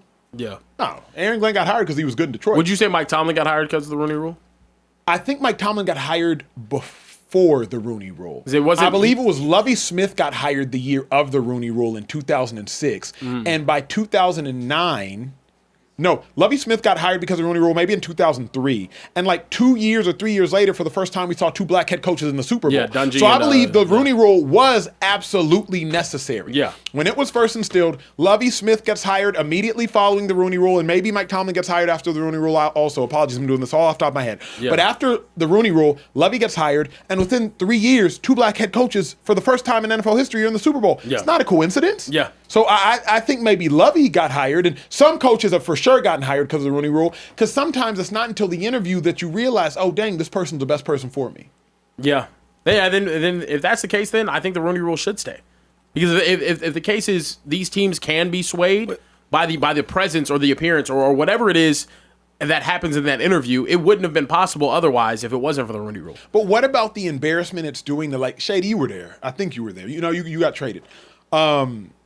Bro, I was like viscerally angry when the Eagles interviewed Deuce Staley. I was within those locker But why? Because that's one of my because my I real knew they weren't family going right to hire there. him. Like I knew, like, and I was in those. You were obviously in those walls. I'm in there in that 2015 season, right? And so you're in the locker room, you're in the practices, you're in all those things. And Deuce obviously is a phenomenal coach, especially a phenomenal running back coach. I knew Jeffrey Lurie was not about to hire Deuce Staley to be the head coach of the Philadelphia Eagles. I was like, this is a waste of time. And there's no knock on Deuce. I just knew it wasn't going to happen. But I'm asking why, though. I'm curious on why you say that. I felt like Jeffrey Lurie did not look at, from all the interactions I saw, I felt like Jeffrey Lurie nor Eagles brass looked at Deuce Staley like a head coach. Now, maybe that's because... Why? You know? One, because he's a running back coach, and you don't often see running back coaches promoted to head coaches. People don't look at running back coaches and say they're intellectual. They look at offensive coordinators and say they're intellectual. They look at quarterback coaches and say they're intellectual. People don't look at running back coaches, whether it's Eric Bieniemy's, whether it's Deuce Staley's, whether it's my guy who's the running back coach for the Detroit Lions, formerly at Texas, to Tashard Choice. Yep. They don't look at running back coaches and say like, oh yeah, he's an intellect. And maybe it's because the black running back coaches, I don't know, but they don't look at them and go like, yeah, he's an intellect. Whereas they do look at OCs and quarterback coaches and say like, yeah, they're the guru. Think about the quarterbacks on TV, the quarterback analysts on TV. People take their word as gold because like, oh, well, they're a former quarterback. That's the one that ran me hot. I just think that with Deuce, him and Miss Lori have a really good relationship. So I thought that part was potential that could have happened. It didn't. But my thing with the Rooney Rule is it's a rule to make teams interview black coaches. And I'm thinking, like, if you take that away, they're not going to interview no black coaches. That's kind of how I so feel, I'm just too. feeling like that don't even make sense for y'all not to like it because, embarrassment or not, there's not going to be any black coaches being interviewed if this rule is not here. That's why it was made. You don't think take They're not interviewing black coaches at the Who same would rate black that they are coach? right now. Who? I think D'Amico still would get hired. I think Aaron Glenn still would have got hired. I don't think so. Mike McDaniel counted. I think the Dolphins still would have hired Mike McDaniel. He counts as a black head coach. He's black. Yeah, but I mean, like, for the numbers. Wait, is he actually? Yeah, he's actually black. Yeah, but Mike McDaniel? No, mixed. but okay, that's cool. But I'm talking about like black coaches. You don't have to guess what he is. No, I'm being serious. This is a serious conversation. Like D'Amico Ryans. I don't know if that's the case. I don't know. You don't think? But Shady, he would have because he knew the Texans people.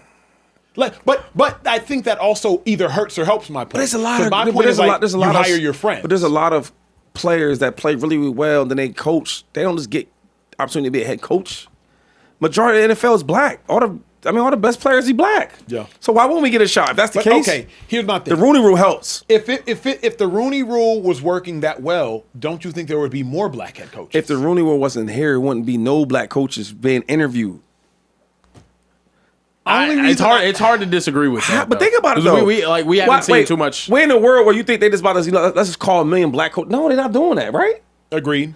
But okay, let's talk about it, and then we can be done with it. The black head coaches in the league. Todd Bowles, he gets his job without the Rooney Rule. Because shout out to Bruce Arians, he set that all up. Hold on, slow down. Yep. He was head coach before that. Yeah. I'm talking about the Bucks job, the current black. But coaches. I'm saying before he was even with the Bucks. Yeah, with the Jets. He's okay. Does he get that job if he's not the Rooney Rule? No. Okay, no. so let's. I'm sorry. I'm talking like I'm looking at the black head coaches now. But what I'm saying is that like he shouldn't count me because he's already head coach. You know what I mean? So like it helps you out. Okay, disregard that. But the point I'm making is if we were to assess the black head coaches now, how many of them got their job because of the Rooney Rule? I can't say that D'Amico Ryans, who knew Texans ownership, who had the #1 defense, who played for the Texans, I don't think the Rooney Rule got him he was a that high job. commodity. You know, I don't think the Rooney Rule got Aaron Glenn his job. He was the defensive coordinator for the Detroit Lions. I don't think it got him his job. Who are the other black head coaches in football right now? Todd Bowles. What about before this year? Morris. Raheem Morris. Raheem Morris. You think the Rooney Rule helped him out? Probably. I mean, I think the Rams had a top 5 defense, and he was a coach before. I think the Rooney Rule got Raheem Morris his first job. I don't think it got him in this one. Okay, cool. First job coach. I think got him his first one. Mike McDaniel, he was a black head coach. He's no longer. Robert Saleh, he's Lebanese. Yeah. You know, I don't know. I think it matters though. I think it does matter. The rule is, let's hear it out, that you got to interview African American coaches, right? If you take the rule out, now I don't have to bring in no black coaches. Yeah. Why would I want that? Yeah. Think about how that even sounds. You know what I'm saying? Yeah. And we live in a world where blacks ain't just running stuff. We not just running things. We can. We smart enough. We're good enough. I mean, the whole league is like. Let me ask you this, Acho, just because my dad would always tell me, like when I would interview for whatever it was, college or job or anything, all interview experience is good interview experience. Because if you're not in the room, you don't know what goes on in the room. Yeah, that's true. So if nothing else, can we at least hang our hat on that Deuce Staley got an opportunity to be in the room, gain that experience, and maybe, just maybe, change the perspective of somebody being like, why would I waste my time interviewing Deuce Staley, to being like, oh. Okay, let me speak as an outsider. Because Deuce is smart. Let me speak as an outsider. Let Shady correct me. Deuce Staley, I believe, was drafted to the Philadelphia Eagles. Yep. Played for the Philadelphia Eagles. Yep. Became the running back coach for the Philadelphia Eagles. Yep. Y'all want to know what happened after they interviewed him and he didn't get the job? He left the Philadelphia Eagles. I think that the Rooney Took more Rule, money. Sure. But my thing is, like, I think the Rooney Rule can do more damage in the sense that, like, it's disrespectful. Y'all drafted me? Yeah. I've been here. I played here. I done coached Shady to an All-Pro Hall of Fame career here. And now it's time for me to be a head coaching candidate. And y'all say, let me go find Doug Peterson. I've been in the building. Yeah. I've been here, bro. Yeah. Like, why would you overlook me for Doug Peterson? But hold on. So Deuce was capable of being a head coach. Mm-hmm. But if you want with Doug, like you can't. They both came from the Andy Reid tree, right? He was a quarterback. So like the Doug wasn't a bad pick. I just think that the Deuce Staley would have been a great head coach. Agreed. He has interviews for a couple of other head coaching jobs. And my thing is, it just hasn't landed yet. But if he don't have them interviews, like for example, people might not know how smart he is because he played running back. And, and I feel like all the coaches, office coordinators are the ones that put the game plans together and all that. And they deal with the quarterback because the quarterback is supposed to be the greatest position. So that's why a lot of them guys get hired. But I think when Deuce Staley got a chance to show how smart he was and show how he knew the game, the interviews helped him out. Yep. And when he got it, they're like, damn, this kid is smart. Here's the one. Deuce definitely should be a head coach. It's going to happen eventually. He just interviewed for, that was a coordinator job. Yeah, office coordinator He's job. only like 50, though, too. He's got time. Here's why it kills me. And I'm trying to find the date. I think a lot of things they also, a problem is they put this so much value on this freaking quarterback.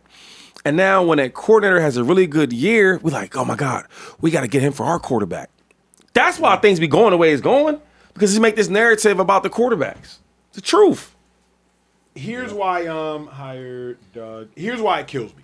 Is because how do you overlook the black head coach inside your building that you drafted, that that's currently coaching for the white head coach?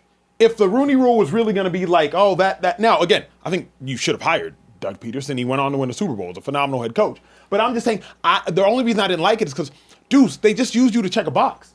The Eagles interviewed Deuce Staley on January 2nd. The season ended maybe January 1st. So it's just like, let me check this box real quick. They didn't hire Doug Peterson until January 18th. Well, Acho, this is the argument, though. Rooney Rule doesn't exist. I'm not even hitting up Deuce Staley to be in the room. I'm not even giving Deuce Staley an opportunity to think he has an opportunity to interview for this job. Like it's, but I know I see what you're saying, Acho. Where it's like, they were just never going to hire him in the first place. Why even play these reindeer games when I know that I'm not going to? But as a guy who is say that though. But as a guy who moved out here on a dollar and a dream, and one thing led to another. Even at worst, let's say they knew heading into the interview they're not hiring Deuce Staley, but he wows them, right? And they're like, but he's still not our guy. Somebody else calls, man, we looking for a head coach. You guys know anybody? Actually, Deuce Staley gave a great interview. Let me pass you his contact. So he may not be the right fit for this particular team, but it could potentially. Here's why, and y'all go back and fact check me. Y'all know I don't like to lie on the show. Here's why it kills me, and then let's move to another topic after y'all done talking on it.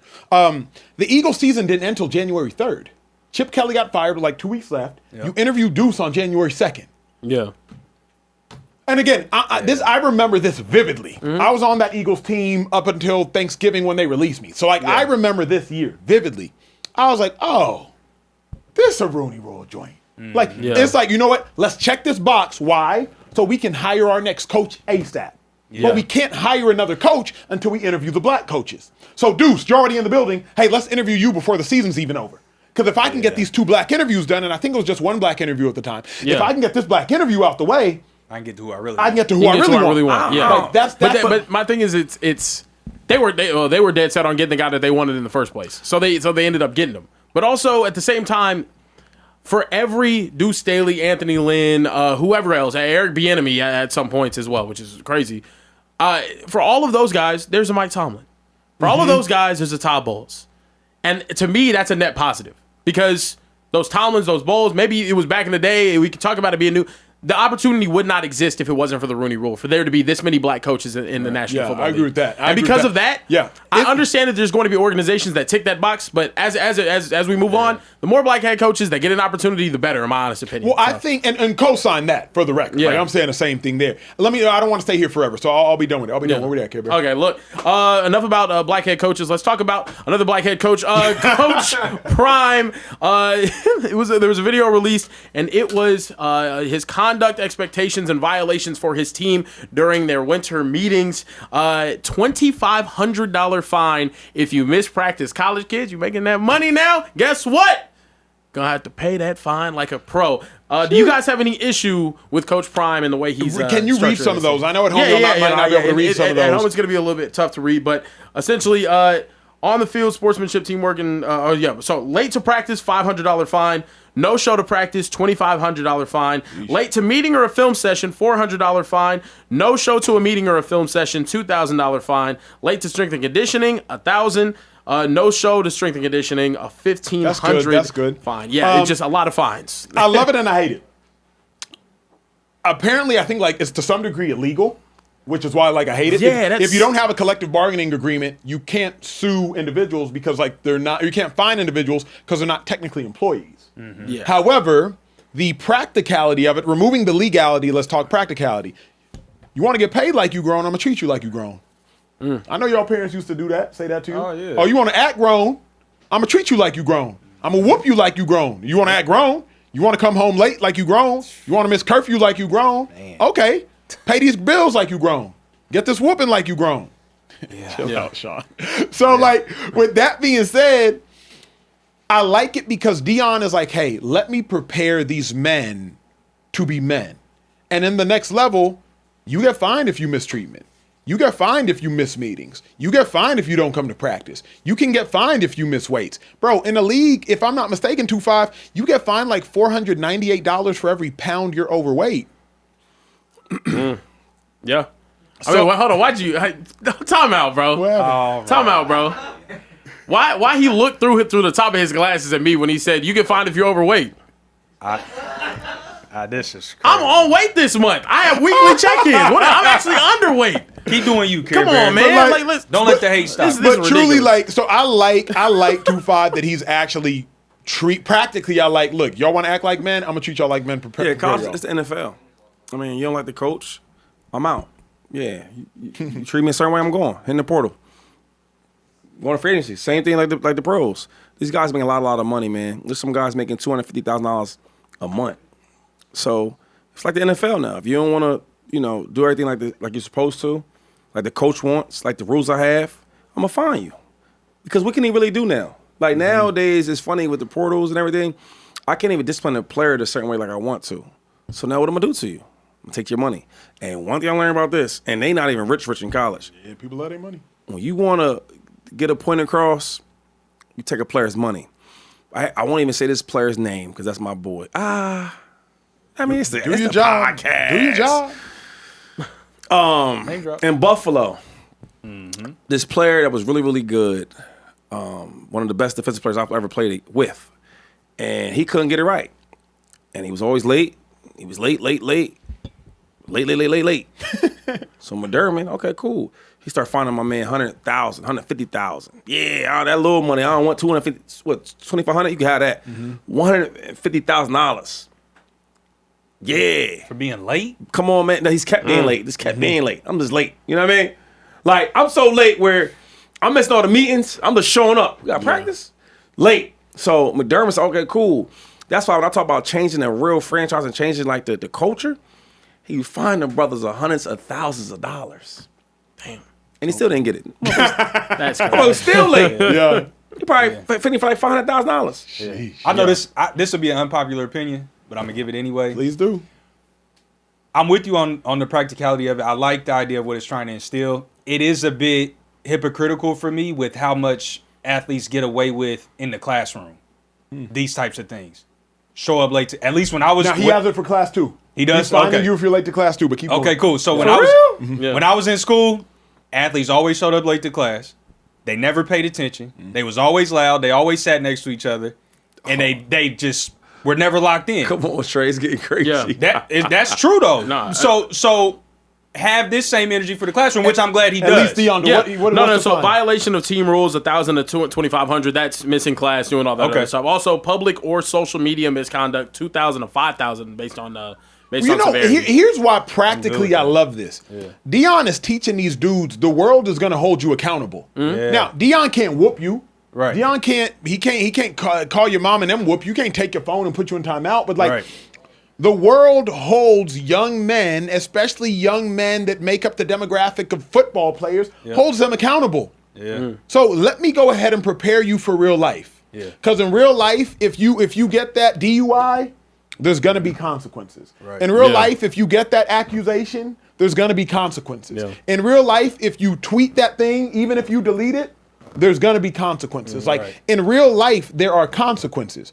Now, the dilemma is, I don't know that this plays well for Deion. He's already losing recruits. Jordan Seaton, former 5-star, probably first-round pick, just committed to LSU 2 days ago. So I don't know how well this will play out for Deion because at the end of the day, Deion, you got all these rules that other people don't publicly have, and y'all losing games. Yeah. So, like, I don't know. Like, it's just another reason to not go to Colorado. But, like, as a man, I love what Deion Sanders is trying to instill. Yeah, no, I get where it's coming from. I think a lot of people were seeing that tweet and then also wondering, like, where's the money coming out of? Like, is everyone on that roster making as much? I mean, maybe it's the rev share that they have now with college athletes and whatnot, but I like it, though. If kids are going to get paid as much as they're getting paid now in college, we have to hold them accountable at some point. Because there's a lot of kids, bro, they signed that contract. The NIL deal's already good. They're living lavish. I know $700K is going to hit my bank account during this season. That's cool. Yeah. Like that's locked in. But I'm not putting in the work to be able to match what they've like paid me. At Do the end of the y'all day. And that's think just a this job. is like, y'all think this is more just like Deion prepping than anything practical? What I mean, growing up, right? My parents, when an offering plate would come around the church, my mom would always give me like $1 or $5 to put into it. Yeah. That dollar ain't doing nothing. But my mom was just preparing me like, hey, when you become an adult and you see that offering basket go around the church, you are now in the habit of putting some money into it when it's finally your money. Yeah. This $1,000 to what players are currently getting paid, it ain't doing nothing. $2,000 ain't doing nothing. The punishment that makes you show up is when you have to bear crawl before you walks. When you have to head roll the whole football field and then stand up, do 10 up downs, then head roll the whole football field. The other hand, this $1,000 fine ain't doing anything. Right. I think he probably make them dudes do both. Yeah, they probably are Knowing doing Deion, both. Yeah. Yeah, like is the point? I like this. You know why? Because like one thing I feel like from Pitt, and I had Dave Wanstead, so he was big on like preparing us for the next level. If it's the pros or it's real life. Yep. So we had to do them type of stuff, the bear crawls and all that. But everybody won't understand. You know what I mean? So I'm gonna take your money, 'cause that's the league's about. Yep. And I'll make you do bear crawls. I respect it. Go ahead, Trey. Well, I was just gonna say, I think I like this because a lot of these players, especially unfortunately the ones that are in Colorado, aren't going to be superstars in the league. So they need this type of, when y'all talk about when you're in the league, you can get away with certain stuff. If you're that guy, if you're that good, you get away with stuff. This is a way to prepare them for like, yo, you get smacked on the wrist here, but when you go to the league, you actually gonna pay a $25, $35, $45, $50, $100,000 fine if you habitually show up late. So I like that he's prepping the guys that aren't necessarily going to be superstars when they get into the real world. You show up late to the office 5 times, you're fired. Yeah. Now your kids can't eat, you hungry, you don't have anywhere to live. You know what I mean? That type of thing. So And college is the pros now. Like Shady hit the nail on the head 10 minutes ago. Like college is the pros now. And so since it might as well be the pros now, let me go. I do have a question for y'all though, real quick. Before you ask your question, real quick. Or you want to ask a question? Because I got in this. Okay, this yeah. block. Let me just ask y'all. Go ahead, ask your question. Ask your question. How much would y'all have owed in any given season with Deion's rules? Oh, I wasn't that type of player. Yeah. I wasn't late. I was always on time. You know what I'm saying? I did all this stuff the right way. Nice. I got Nigerian parents, bro. I'm more worried about them than. Okay, he's then fine. Coach, this is easy. This is light work, coach. Yeah, that ain't because really... if we're being honest, for the most part, especially in college, if these rules are a real issue, your team's sorry. Yeah. If these rules are a real issue, you know what I mean? Yeah, Do you think they exist because the team hasn't been performing the way that? At a minimum, football players are obsessed with football. I played with Earl Thomas. Earl Thomas should have been the first ballot Hall of Famer. I don't know if he went to class. He was at practice. I mean, and he was at meetings. I mean, but like, and he was at weights. Everybody ain't gonna abide by the rules. Yeah. Probably sometimes the real good ones probably don't. But that's why I mentioned Earl. You might not abide by the class rules. You're gonna be at practice. In college, at least back in the day, I'm old now, whatever. Back in the day, you used to love football. Yeah, but you still Like in love college, them. You still love them to be late. You be late. That to me was more of a pro thing. At least the great players I played with, whether collegiately, whether it was the Brian Arakpos, whether it was Earl Thomas's, like they might not care about class. But they football, ate, slept, like, and breathed that football thing, they was like, they love showing up. They're I'm ready thinking for about it. like Trent Williams and what's the head coach that had him at Washington? He said Trent walk in the meeting room late. I don't even see him, and I get that. Like, take it easy. It's Trent Williams. Like, he matters. So he's late. Okay, and let's move on. Yeah. I believe that. Now I want that type of player. I never was really late because I'm always like making sure my dad raised me. You know what I'm saying?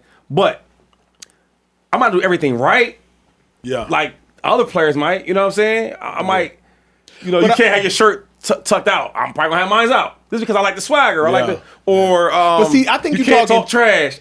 I think you thinking pro Shady. Because, you know, Oh, you know, you are. even the best. I'm There's right. stuff I've heard I'm you right. say that I'm like right. Andy In Reid would college, check you bro, on that yeah, type yeah, of stuff. yeah. You're 18. And again, But that's a different generation. He's letting you still. It's college. I'm tripping. Yeah. College, like, you're right. You hungry. You're a kid. Like, you hungry. You hungry. Yeah. Like, I know 5 stars that, like, 5-star be like, oh, yes, sir, yes, sir. Oh, college. I ain't never doing that. It's college. Like, Okay, now are we done with it? Go ahead. Now, real quick. Okay. It's a big announcement. It's a lot of NIL stuff going on here. I see a lot of non-athletes having control of athletes' careers. Yeah. Right? I always thought that was seen too weird. much of that. And the NFL is different because you already like a grown man. Yeah. You know, it's like a business now. yeah. Okay. And now I see it in college. I'm like, wait, why is he's so Okay. you gonna see more news coming up. What you cooking up? But LaShawn McCoy is starting his own Agency? agency. Oh, there it is. Yeah. And listen. And not only can I help you, make more money because I was one of the highest paid of all time running backs, but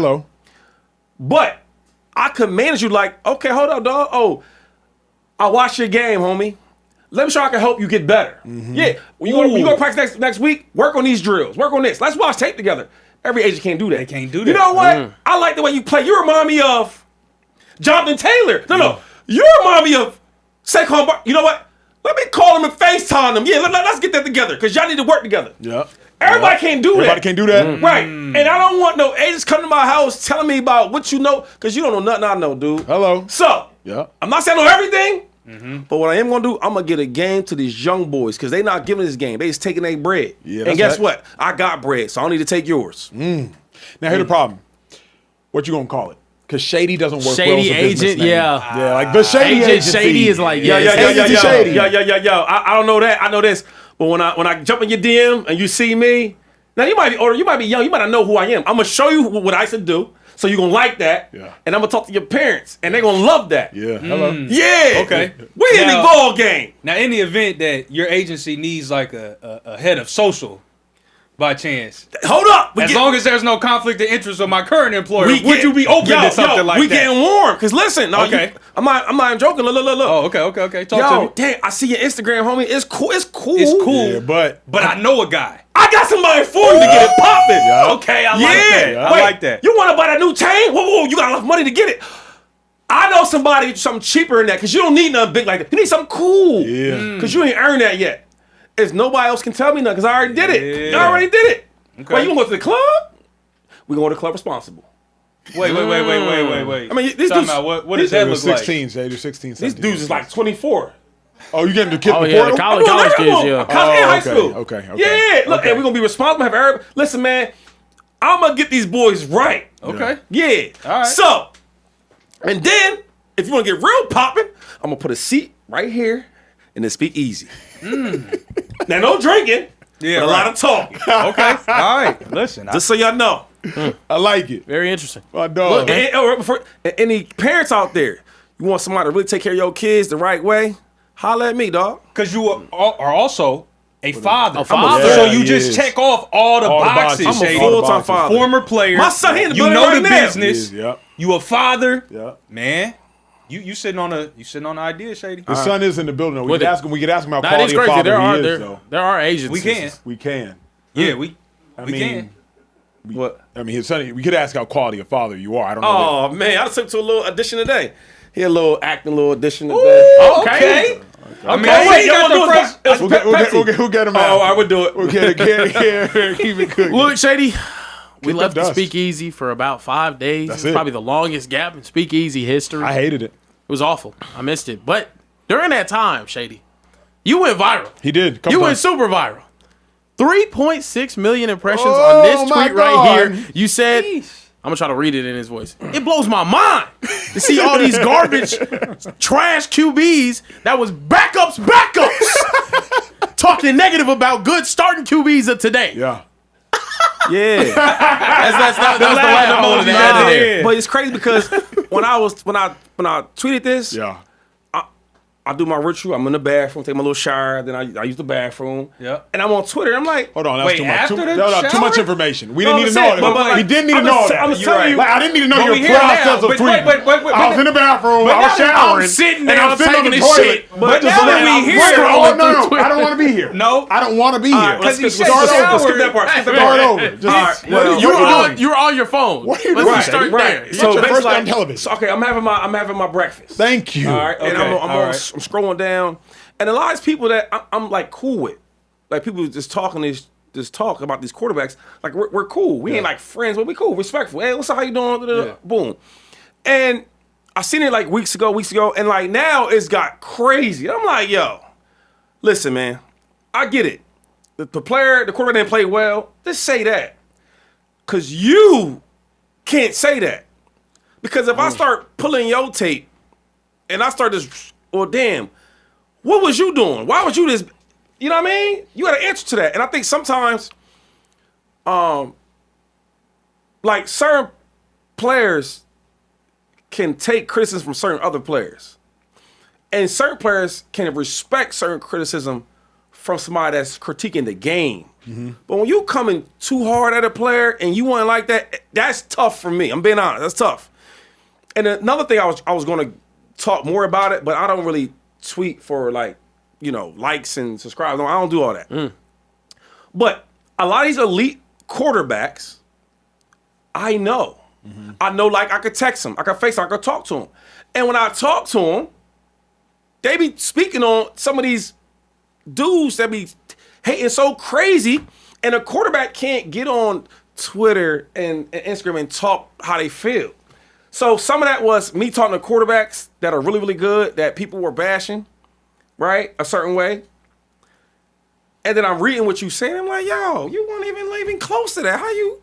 So I just had a moment. That's fair. You know what I mean? I'm being honest. So it's like, and I'm not saying it was really wrong. I didn't say who said it. I didn't say what person. I'm just saying like, yo, it's hard for me to take you serious when I watch you play the same position and nobody talked about you nowhere near this. And then the quarterback you talking about,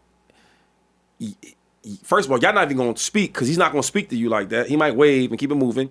But y'all weren't even in the same class. And it bothers me because I really take, and it's hard for me to say this, but when you are a good player, it's hard to be good in the league. And when you're not that good, that's everybody for real. You know what I'm saying? So when you speaking like that, it's just like hard for me to take that. That's all. That's all that was. Does it bother you more if somebody that was a former player that wasn't as good as the player that they're critiquing says something, or when a fan who's never played the game at a high level at all may say the same thing, but they're coming from a fan perspective? Yeah, which bothers you more? Well, I never, like when fans say stuff, I never really care for that because they fans, right? Yeah. They love their team, they speak how they feel. You know, that's cool. But the other people, you play in this league. You know how hard it is to do this. You've been there, you put the cleats on, you've been in practice. You know how hard it is to play in this league. So when you bash a dude a certain way, and y'all played the same position, and when you played it, you was like, you know what you was when you played it. Yeah. You know what I mean? And it's hard for me to, and if you think a quarterback that's a good quarterback that's playing bad, then speak about it.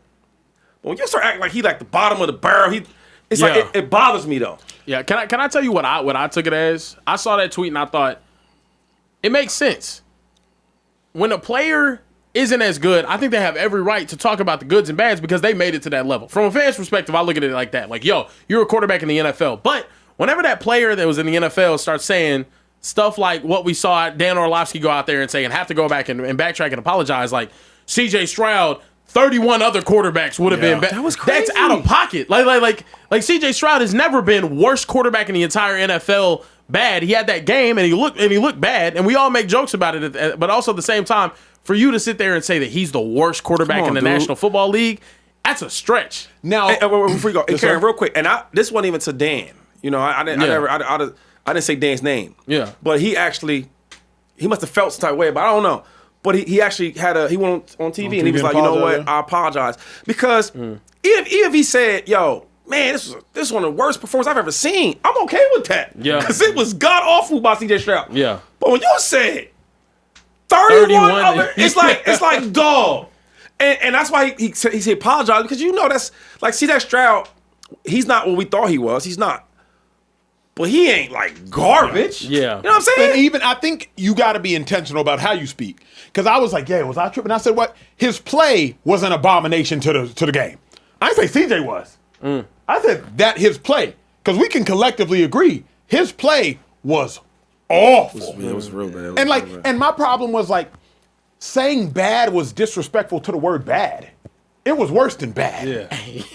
I'm just being honest. Like, I really had to sit there and think about it. Like, it was Funny way to so put it. bad. It was like, I can't even call it bad. That would be bad. You don't deserve to be described as that. It was that bad. Yeah. But I do feel like I wouldn't have said like 31 others would have done it. You know what I mean? That's all, Like, yeah. and I'm also mindful of like, I would never say like this guy sucks. Right. Played like he played off. Even when I tweeted about Tariq Woolen. And I said something about Tariq Woolen. I said like, oh, like that play was dumb. Or like this was dumb stuff. I'm not gonna say you're dumb. Right. But like what Yeah. you did? Yeah. That was dumb. I guess though, Shady, let me push back. Because a lot of people would suggest, okay, well, if you never played quarterback, who are you to talk about quarterbacks? Yeah. If you never played receiver, who are you to talk about receivers? If you never played, you can't be eliminated from talking about something just because you didn't play it or you didn't play it at the highest level. How you respond to that? Yeah. Well, I didn't play quarterback. Well, I did play quarterback actually when I was little league. but I mean, you learn the game. Like, there's times where you see, I'll give you an example. So in football, if you're not like a starter, you got to do special teams. I was in the league at 20 years old. I never did none of that. You never catch me on special teams, doing nothing. Andy Reid would have me in the quarterback room so I can learn the offense. So I know why these checks are being made. So when I got to my freaking second year, I'm like, oh, damn. Oh, Mike Vick's about to check this play because the 3 technique or the safeties. You know what I mean? I learned, so I knew how to play quarterback because Andy Reid was teaching us, right? So now when I'm in the room and I'm learning this, okay, damn. So I go from McNabb, okay, now I got Vick. Okay, cool, damn, learn a lot of these guys. Okay, then I move on. Then I get Tyrod Taylor and Josh Allen and Patrick Mahomes. So I knew all this stuff. It got so crazy. When I was with the Buccaneers, I wasn't even playing. Tom Brady would have me be coach the running backs. Hey, Shady, take the running backs. Hey, teach them this. You know what I mean? So now, like, I know the game of football. But wouldn't you? Because there's running back coaches, there's wide receiver coaches, there's quarterback coaches that now become coordinators or head coaches. So if you know that, like, for example, I always tell people, you don't have to play the game to know the game. But if you've been in there studying long enough, preparing, coaches' sons be the best. They can't play a lick. Yeah. But my dad, since I've been like 5, been teaching me football and teach me the word play of football, teach me all the positions, the defense, the offense. When I get 25, I'm gonna know it. Yeah. That's why all these young coaches is being head coaches. Because they've been coaches, they've been little. But then But then the alternative is if you sitting in a quarterback room allows you to know quarterback, don't you think the backups that sat in quarterback rooms their whole life? Yeah. So is your issue really with how aggressive they're going, or with that they're saying anything at all? Well, 2 things. One is I have a hard time. It's hard for me to like understand bad players. That's just me. I'm just being honest. It's hard for me to like understand like bad players. That's one. And number 2 is how you saying something. So I only mind if you speak your mind. Cool. Hey, bad performance. Look, this and that third was terrible. It was awful. It was one of the worst I've ever seen. I'm cool with that. But when you start going too hard, not just me. Everybody's like, hold up, man. Oh, hey, time out. You can't deliver the message. I love the message, but you can't deliver it. And it's how you deliver the message. Everybody will understand that. So it ain't like I'm taking a shot, but I'm not going to let you talk about certain players who's good and it's hard as hell to be good in the league, and you was never that good, ever, and it's way you talking. So if you're not that good, then speak about what you seeing. Speak about the game. Hey, man, hey, bad performance. He's late on the throws. He's throwing picks. One of the worst performances I've ever seen. God, he's playing like the worst quarterback in the league. Say he's playing, you know what I mean? Mm-hmm. But when you start going too crazy, I'm like, I got to step in. And then when I said this, the crazy thing is when I said this stuff, I had 1 million players that's good agree with me. Mm-hmm. Truth. Yeah. I mean, I understand where Shady's saying, obviously. And then you know me, too. Of course. You know what I mean? Backup speaking. I understand where Shady's saying, but simultaneously, I do understand those that are like, bruh, if I know the game, I'm going to speak on the game. Now, you can only go so hard about it, and especially if you start fucking with that line and being disrespectful. Let me ask you a question, though. Because I heard what you're saying. Let me ask you a question, though. So, when these guys, and you know what I'm talking about, right? Of course. When Lamar Jackson see these dudes, and let's say Brady, no, let's not use Brady. Phillip Rivers. Yeah. Phillip Rivers says the same thing that the guy says, right? When Lamar Jackson sees Phillip Rivers, he gonna speak to him. Yeah, certain facts. way. Yo, what up? You know what I mean? You think, why you say, yo, you... When Lamar see the other dude that's talking like that, what do you think he gonna say to him? I'm gonna ask, what you think? None. Okay, let's keep going. Josh Allen, for all they, they tell that about him and all that. You don't think, because they don't say it on Twitter, they don't say it on interviews. You think it ain't mine? They're not thinking it's Chase. I'm thinking. You don't think that these dudes, when they hear these guys talking about them on certain way on TV, you don't think they think the same thing in their mind? But agree. The difference is, I just spoke on it. But should it change the way they speak? Meaning, Stephen A is the biggest personality on television, has been for the last 15, 20 years. He averaged like 1.2 points at Winston-Salem. Yes. Basketball. I don't even know what level that is. I don't even know if it's 1, 2, 3. I don't even know if it's A-League. 1.2. Biggest personality on TV. Stephen A don't know half the stuff that these guys say. Yet he has the biggest platform. Earned the biggest platform. Stephen A said that the defensive coordinator, Terrell Williams, I think, defensive coordinator for the Patriots, is still calling the defense. Dude is battling prostate cancer, hasn't called the defense since week 2. So how can a guy like Stephen A then 2-5 or Skip Bayless or anybody, Colin Coward or Nick Wright, Chris Broussard? But that's stuff for TV. Because the real ball players ain't taking them like seriously.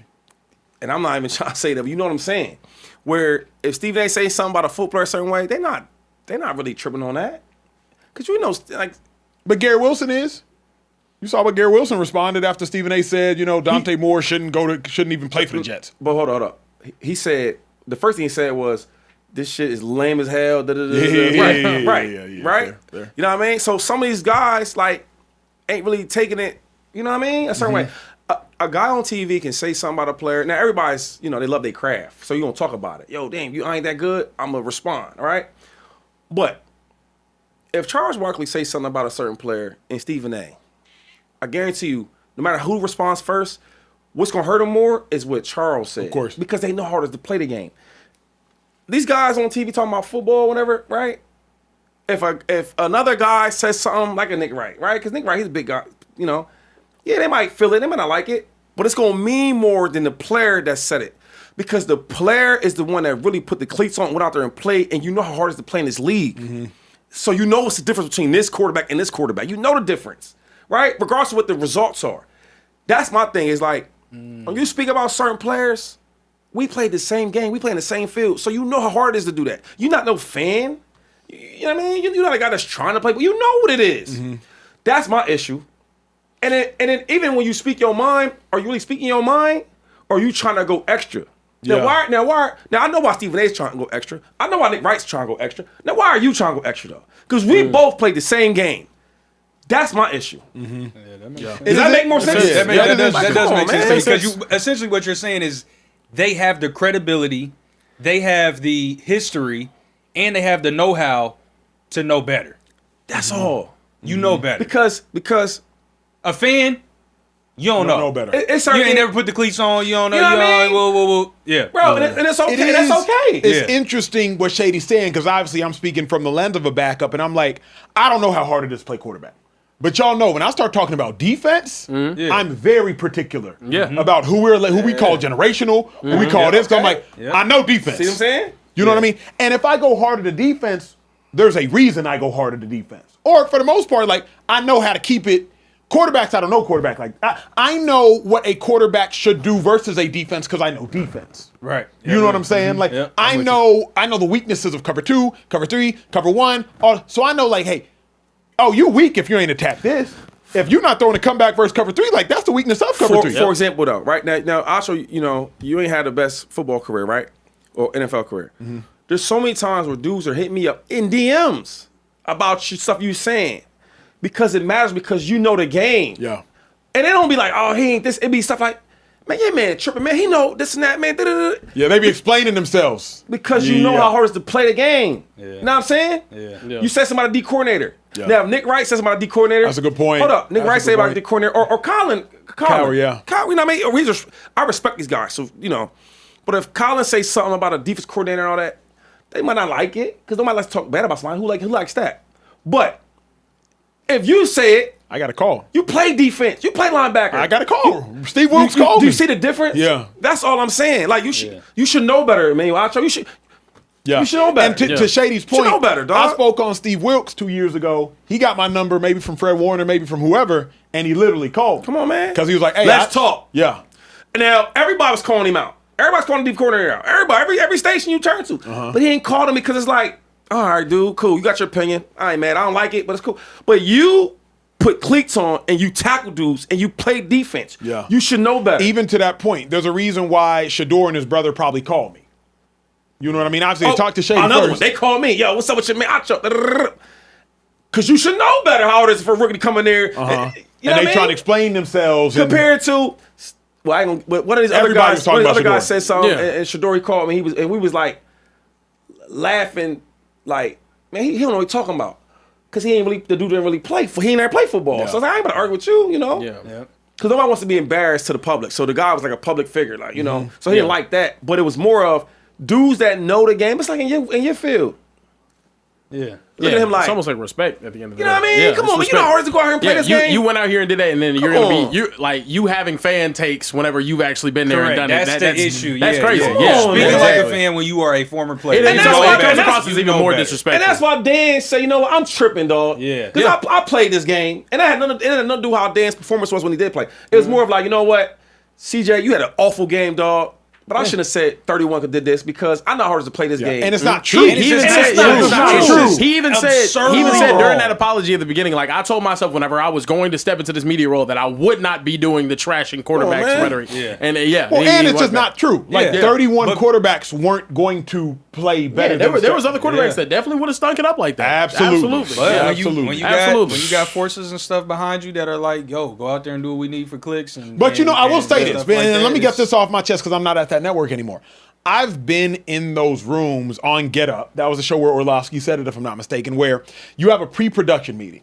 And in your pre-production meeting, you sit around a table and they try to hear, okay, what's your take here? And what's your take, Shady? What's your take? What's your take? And they're like, all right, Acho, you lead because you're leading with the hottest take.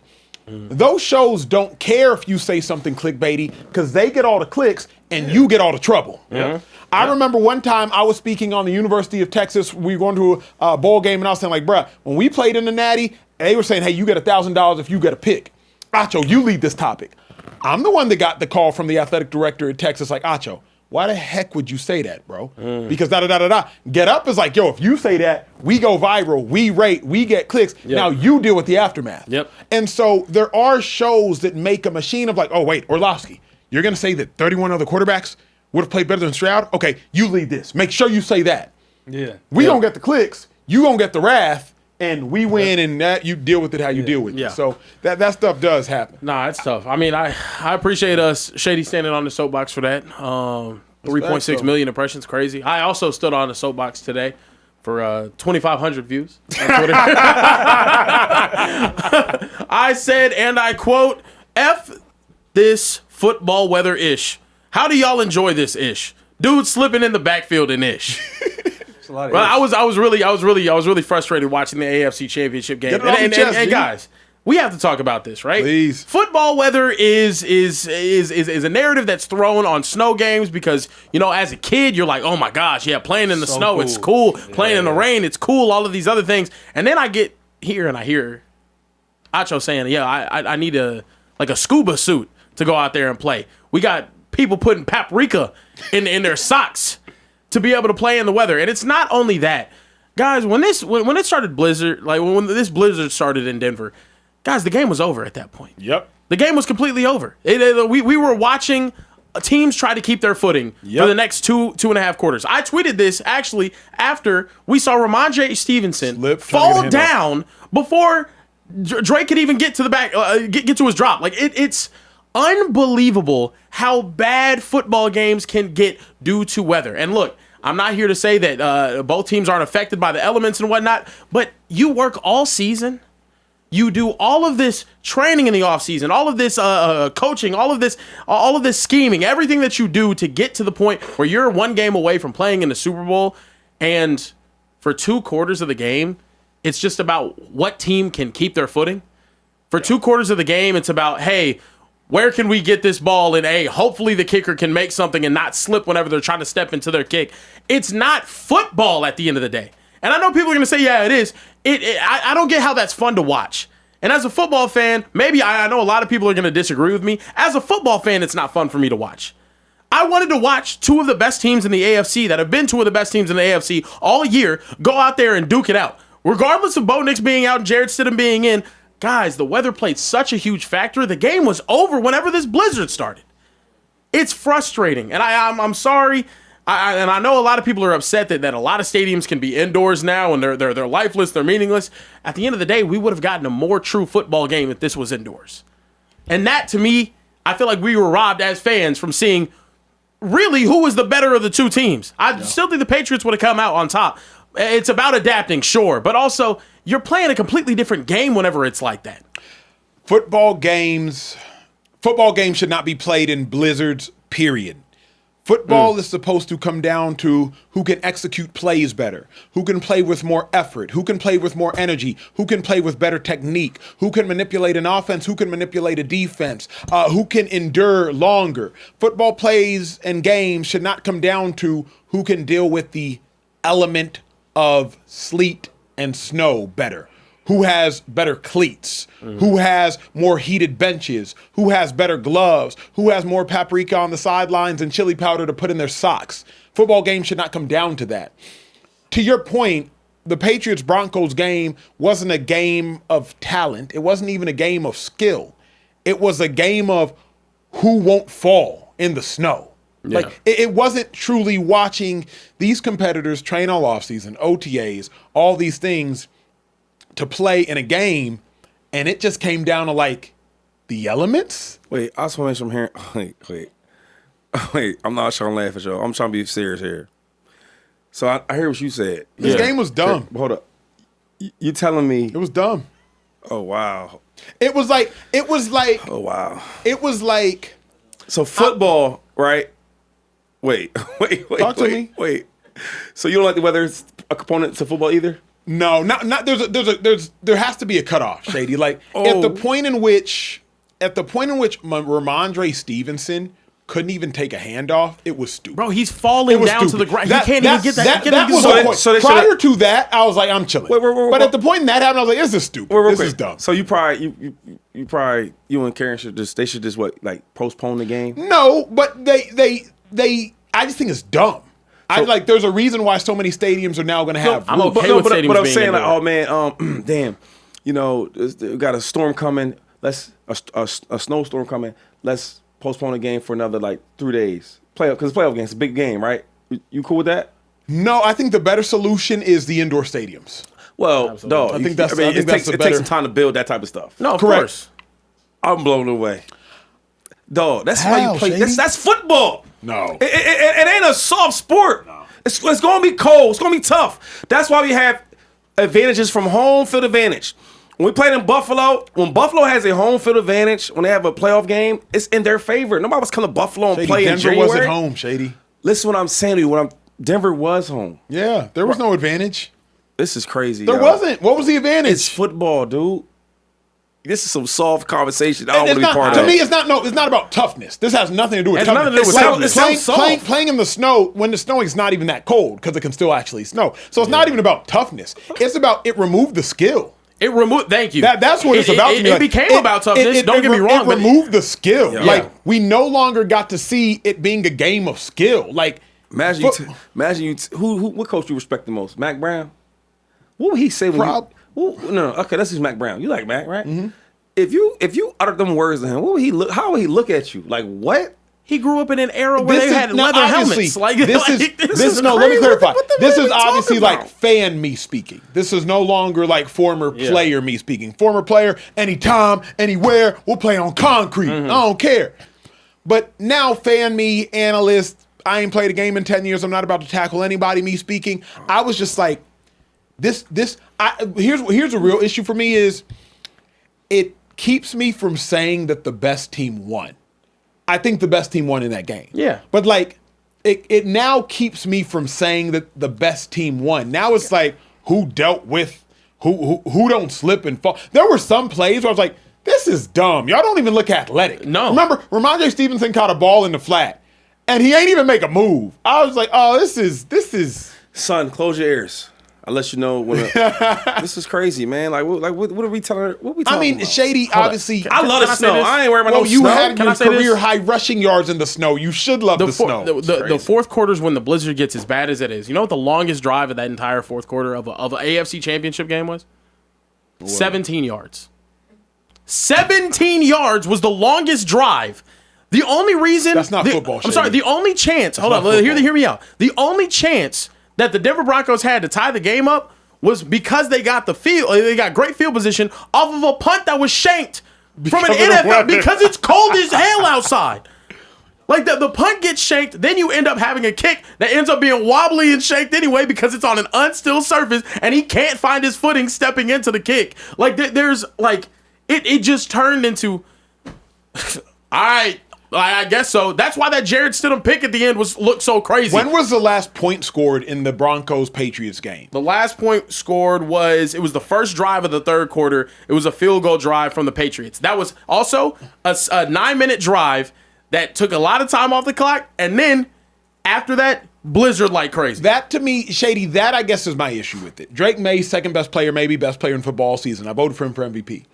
And Drake Maye, as talented as he is, he was deduced to nothing because of the weather. In an AFC championship game. That to me is why, like, as talented as Drake Maye is, he was deduced to like, and it's not about toughness. I don't care about the cold. I was just like, he's deduced to like, it wasn't a good watch. This is the game to go to the Super Bowl is my thing.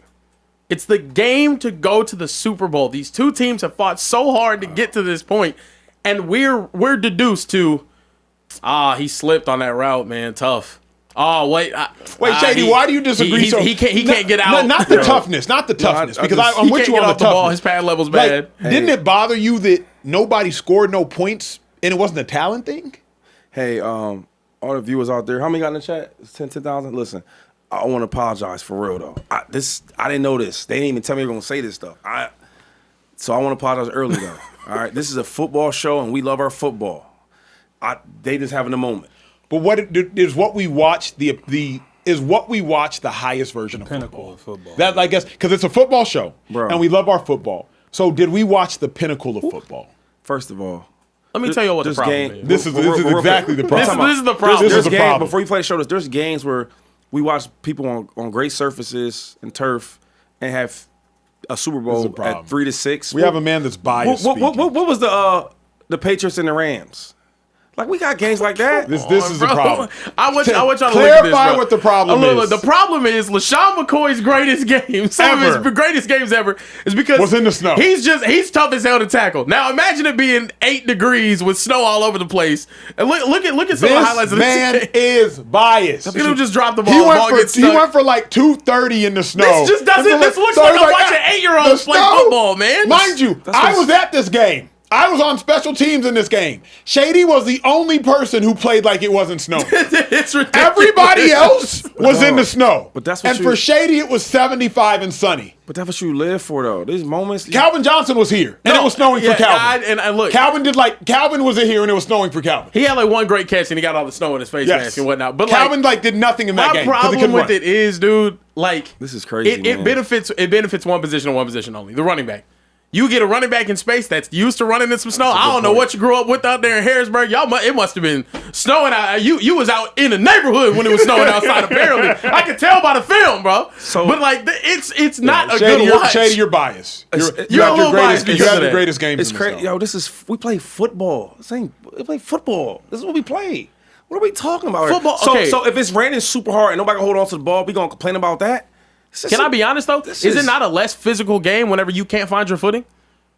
It's a less everything. It's a less everything game. I enjoy football because of how physical it is, because of how athletic everyone out there is, and how they can take advantage of those things crazy, bro. with these coaches. But my thing is like, dude, it limits the game so know what much. I'm gonna say? Does your mind change at all in the Super Bowl, Shady? And this is what I'm gonna let it go, and I'm done with it right here, bro. Football is a game that's played outside, right? Cold weather games, hot games, rain. That's what we playing. We gladiators. I don't know what they talk about. They on some fancy football. If we could just remove the snow for this day, and then we could play this day where it'd be 80-degree weather. What are we talking about? But in my defense, in Kieran's defense, in our defense, there's a reason Super Bowls are no longer played in the elements. Absolutely. Do you know They why don't it do is? Because of 2013, For that money. nonsensical. For money. Of course. They have a whole, all these activities they got, all these different things they got for the kids. People fly in with their families. I'm going to go down there. I'm going to make some big money down there. We're going to have a whole bunch of pictures with people. They doing clubs, got entertainers. That's why they do it. And you can't do a halftime. Beyonce's but not getting out there doing it has formation. nothing to do in with the 5 degree football weather. play. No, I Hard know. is it? I think it has I think it has a lot to do with the product. The festivals they got Absolutely. going on. Has to do with the because you product. have to remember Last time we saw the a cold weather greatest, Super Bowl was greatest awful. offense. And again, shout out to the Seahawks defense leading the boom. The greatest offense of the generation, the Denver Broncos, played in the Super Bowl, and they were reduced to nothing. So for me, it's like it just dumbs down the product. That's my only thing. I like the product, and the snow product just isn't the best. This is crazy, product. It's just tough. Like, shit. I Well, don't look, know. What Shady was. I get it being cold. I get it. What? Like, I get it in a lot of Imagine ways. telling a football player this though. I hear I you. love your game, though. I hate when you guys play in the snow. I hate when you guys play in the rain. I think you're viewing it also from a player's perspective. I understand why a player would go out there and do it. From a fan watching the game, it's not as entertaining. I'm not mad at his take. Yeah. I'm mad at him to the left. Like he played football. I told you, I'm speaking as a fan. Now I'm speaking as a fan. As a football player, I played in 6 degree weather. Like, so it's not a matter of like You wouldn't play in a hurricane. You wouldn't play like, you know what I mean? You wouldn't play like torrential. If it's lightning outside, we got to stop it. But if that's it's health. If it's water, That's if true. it's rain, That's I'm true. playing the That's rain. Yo, yeah, you're playing the what rain. would Mac Brown, ain't that his we name? played in it. What would Mac? If you said I'm being serious though, because my son need to hear this. Because he listen to y'all. I got to argue for hours. Like, yo, they were just tripping. They had too much. No, I think you. What would Mac say to you? You didn't answer the question. I wouldn't say this as an athlete. As an athlete, I'm playing it. No. you have Watch to. athlete, always athlete. So if you said this right I'm here, retired. if he watched this podcast, is that my guy, man? Acho put glasses on. Hey, listen, is that a big guy with a Rams jersey on? Is that McCoy? He's talking. You got the guy with the braids. He's just okay, and he looking at you and he talking. And he hear you say, I think it's ass soft. What would he say to you? I think it was ass soft. But I think this though. I think like Sean McVay would rather not have played in Chicago last week. Absolutely. Because Matthew Stafford was reduced I to doubt that. reduced to nothing. I doubt that. Coach like that, he like competition. He like challenges. He like a challenge. I'm gonna find a way to win in this bad condition. He didn't like it last year when he lost to y'all in the snow as well. Yeah. Like it benefits the run heavy teams, which is like cool. You got to play physical and whatnot, but it does. He's not wrong on that though, because remember the Patriots scoring drive 2-5. Remember they just went down the field and ran the ball. Y'all heard the broadcast. That's football though. Find ways to win. That is true. Come on, yo. That is true. That I is guess true. you got to Hold on, switch your we got identity $100 sometimes, super bro. chat. So Look, man, We did get we actually have a lot of good super chats. Funny one I'm gonna get to. I can do 413 though. However, sent $100 super chat and Shout out said, to you, bro. You "Too did much right. money is on the line." Yeah, facts. Definitely shout out. Too much money is on the line. Team sponsors betting. We would never play in a hurricane. A full blizzard is crazy. Teams work too hard for a game of chance. Shady, great take on backup quarterbacks. Shout out always to the realest pod. R.I.P. Alex Preddy. We have to do better. You said a lot in that. Love you, That's a homie. good lot, super chat. yeah. Love you, He homie. made Hey, use of way to all get them that all characters. out. Pause. That was real. Yeah, that's a really good super that chat. was. Quality. We got a super chat from our guy Josiah Central Cast said, Acho is so right. Oh. The football player in him would play anywhere. Absolutely. Even in a parking lot with pigeons, Oh, whoa, whoa. if he had to. Acho is the most experienced when it comes to weather, aka circumstances. He too made good use of his super chat. That was good. That's Shout out to pretty good. Josiah. Shout out to Josiah. That's a good super chat. That was good. That was really good. Super That chat. was Money worth quality. right there. Is that it? I mean, Get your super chats out. there's a ton. Yeah, we got a lot of $50 joints. Pick your favorite 5 to 7. Okay, all right, cool. time. I'm gonna run through. Here we go. Christopher Robinson, 34-28 said, "Didn't Shady play in a Blizzard game that was worse than what we saw in Denver, and the score was like 34-20? It probably wasn't a good watch because the backup quarterback was playing for the other team." Matt King Branson, a $50 super chat, and said, "Can we get a Super Bowl pick from the Speakeasy team?" I mean, I think it might be 2014 Seahawks versus the Broncos Super Bowl. Hashtag welcome to the dark side. Hashtag Seahawks. Y'all want to do a prediction? It's early. I'll go. It's early. Let's wait later in the week. No. Oh yeah, Who's we can wait. playing? We can wait. Yeah. Who's like? Okay. Yeah. It's early. I'll All right, have to look at some film. Have to look at some film. Let's see. Sheet X said, even when a hire is unlikely, interviews build real currency, like connection with owners and GMs. The familiarity may carry into OC/DC hires or later head coaching cycles when conditions I change. disagree with that. I Back disagree to with that. the- yeah. I believe people hire who they're friends with. And I think people are also open-minded. Jerry Jones has been Rooney ruling for the last 20 years. He ain't hired no black coach. Yeah. And we are never hiring no black coach. Not as long as he's Because breathing. familiarity is familiarity. Mind you, Bruce Arians was the first white player to ever have a black roommate in the history of Virginia Tech football. Go look it up. Wow. The first white. Who's different, though? And his staff was reflective of that. and He had the like most that? people of color. He had the most women, and he promoted Todd Bowles. So I think to a large degree, like, you are at times your childhood. Yeah. And Bruce Arians, in his most impressionable years, he was the first player to have a black roommate. I think it was Rondé and Tiki Barber's dad, if I'm not mistaken. Fact check me. We gonna talk about and Jerry then he had Jones' an incredible. childhood? Who's that? Exactly. And then you go look and you go look at Jerry Jones. Yeah. And his childhood and his upbringing, and look at the captain of the 1968 Arkansas team that he was on, and you could. Not even his childhood. He was in college. Yeah, that's my point. Attending things that And you could see why that. So I don't know that. I just don't think the Rooney Rule. I don't think the Rooney Rule is going to change 70-year-old owners' philosophies on how they see people. It's just Yeah. not. Yeah. Just not how many black head coaches. Or The black irony in owners. his last name being Arians also, but Oh well, I didn't think about that. I got a $50 super chat from Victor Moan Jr. Shout out, Victor. Victor! Oh, I made that mo. He said, y'all are preaching tonight. Former player perspectives hold way more weight than just an analyst. To Care Bear's point about the weather, what is the alternative? Game delays, all dome stadiums. Shady did cook in the middle of a blizzard, though. Yeah, I think as things are going forward, it's going to be all dome stadiums. Yeah. I think you're But going to the see a lot Bills of are those. building one without. No, that's the thing. Those why? traditional ones you can. because Because they get the advantage. The advantage. Yeah, the Right. advantage. I The think Bills, I the asked Packers. everyone has to have a collapsible joint though, like the, That's like how the I open and feel. closed. Yeah. You want some funny stuff? Every team has an advantage at their home team. That's why it's the home field advantage. Right, yeah. But yo, Buffalo, obviously the weather. Yeah. Miami Dolphins. Yeah. The sun. Big advantage, the sun No, on the other not side of the sun. Dog, the way they made the stadium, the away team. It's all in the sun. No, the sun. Yeah, the sun shines on them. Yep. Yeah. You know what I'm talking about? Yeah, it's like 10 or 11 degrees hotter on their side, Or I think. it drain you. Yeah. Yep. Yeah. It's the same thing. Yeah. Yeah. That's fact. Y'all being soft in here. Also, a couple weeks ago, I had some important family members in here, and I asked Shady if he played in the snow, and he kind of, y'all remember how he Oh, he did skirted dance around around that that. question? He did dance Yeah, around. he You said kinda, you don't play in the and snow. then- Yeah, he was like, you don't play in the snow, and You get busy in remember the that? snow. Yeah, Actually. yeah, the tape says otherwise. Yeah. My son let us know. Okay. Oh, man. I got a Kids, couple more. Kids catching That's strays what we are, man. in the speakeasy. Couple more super chats. I'm 13, man. What I do? Shout out to my cousin Earl Madison sent a super chat. Shout out Wink. He said, "What up, cuz? Shady is right. The Rams should have made Sam uncomfortable, and they didn't." Yeah. That's fact. Yo, sometimes the way I come off, you might not like it, but if you really slow me down, listen to what I'm saying, bro. I keep it 1,000 home. Yeah. I keep it, and I don't do no wishy. I keep it real. I can't say that. Cause like I said, I just asked you the question about the snow, and you did. did a lot of that. You did a lot of that. What I say? I don't. You know what I mean? You said I don't know if I mean, I ain't really never. I kind of, I don't play in the snow. Oh, okay. That was a more direct answer. You ain't give me that answer a couple weeks ago. I got maybe two more I'll get to. Sorry, to y'all. me. I know y'all sent a lot, but We got a little time. okay, cool. Plumpkin said, Cowboys fan here, first time super chatter. Seen the Shady highlight reel today and had to give my flowers to the shiftiest running back in football. Love the show. That's it. Just want to show love.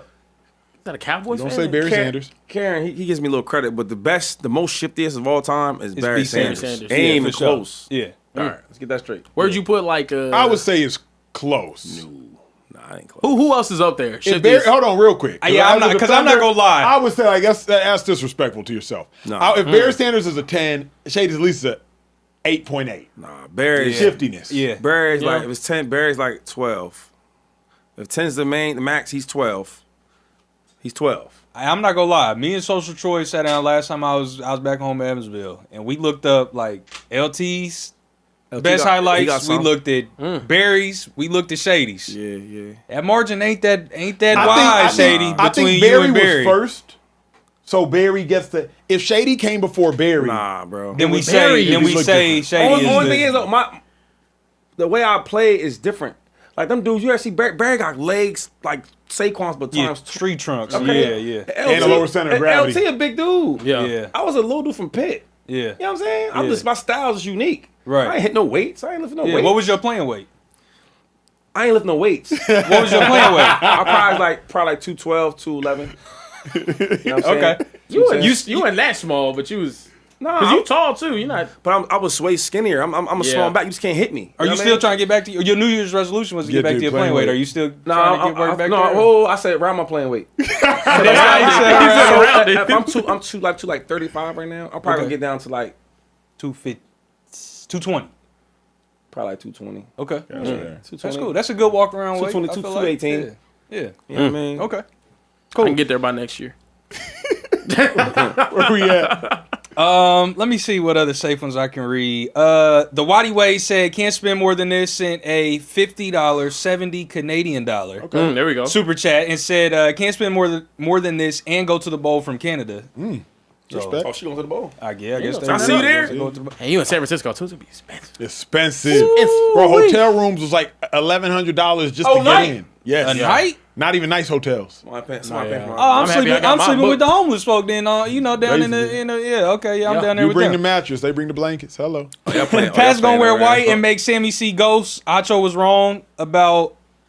Yes, he was wrong. About what? I don't. He was just let's wrong. Not, He was let's wrong. not do that. Yeah, we'll go ahead and cut that super chat off there. Thank you for your 70 Canadian dollars. Cole Gibbs, I want to get to this because I didn't get to a chance to a couple weeks ago. He said I sent a super chat 2 weeks ago about the Seahawks, and you guys took 2 minutes to shart on Sammy D. I'm just so happy for him after all he's been through.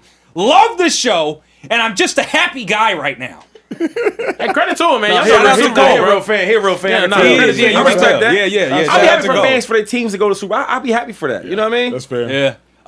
Maybe we could end the show on this one. Talk to Stelves 2011, habitual super chatter. He's our respect. Australian. Aussie here. Yeah. And he said, "Yo, switch up, man. Switch up, eh? Where's your new team at now? Hello. Same place as your bum ass cowgirls." Cancun, eh? Yep. What do you have to say to that?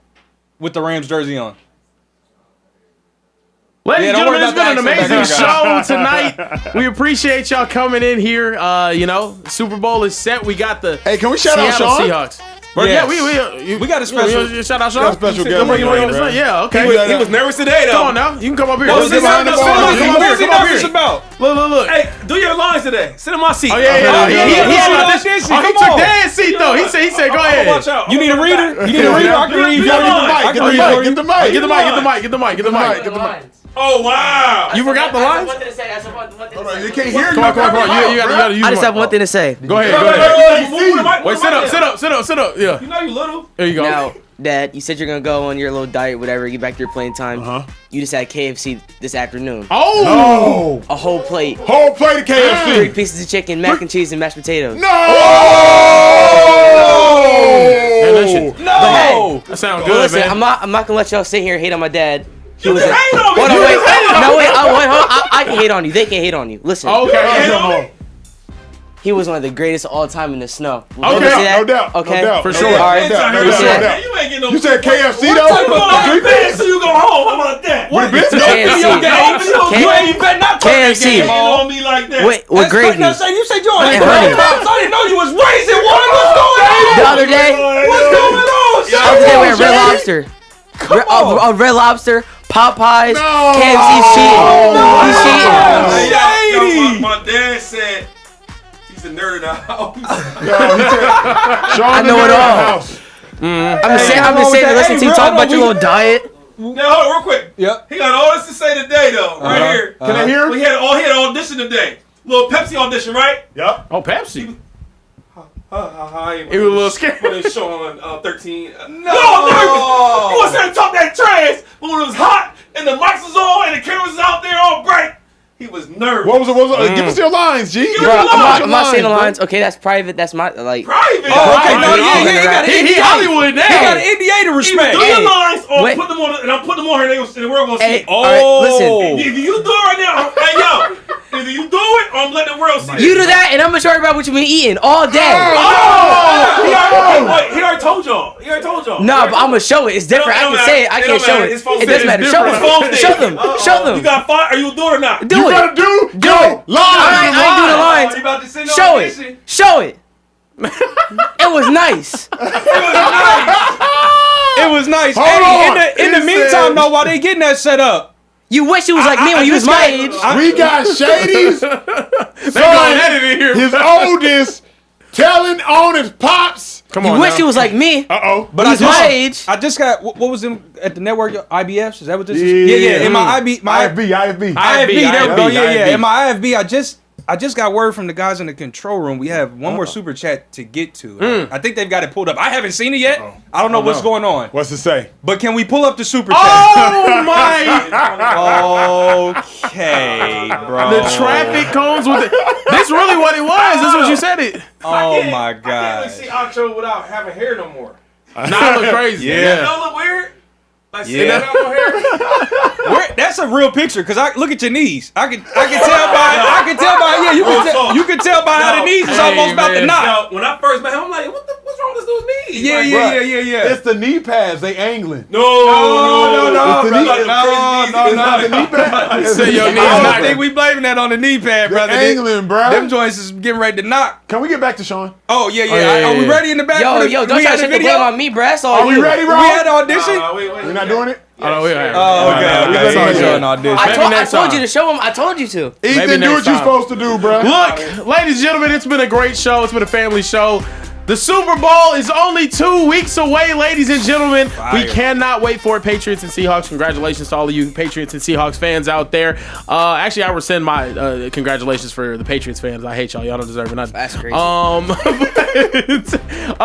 We will be here again tomorrow night. We will. 11:15 p.m. Eastern. Hello. 10:15 p.m. Central. Talk to me. 8:15 p.m. Pacific time. You know it. Hey, Sean, do you respect Mountain Time? No. Absolutely We don't not, respect and neither do Mountain we. Time. We do don't not respect respect Mountain Time here in the Speakeasy. I can't do it. For Care Bear Kier, for Sean, for LaShawn, for Emilio Acho, for Social Trey, everyone in the back, the people in the back are going to the Super Bowl. The Seahawks are in the Super Bowl.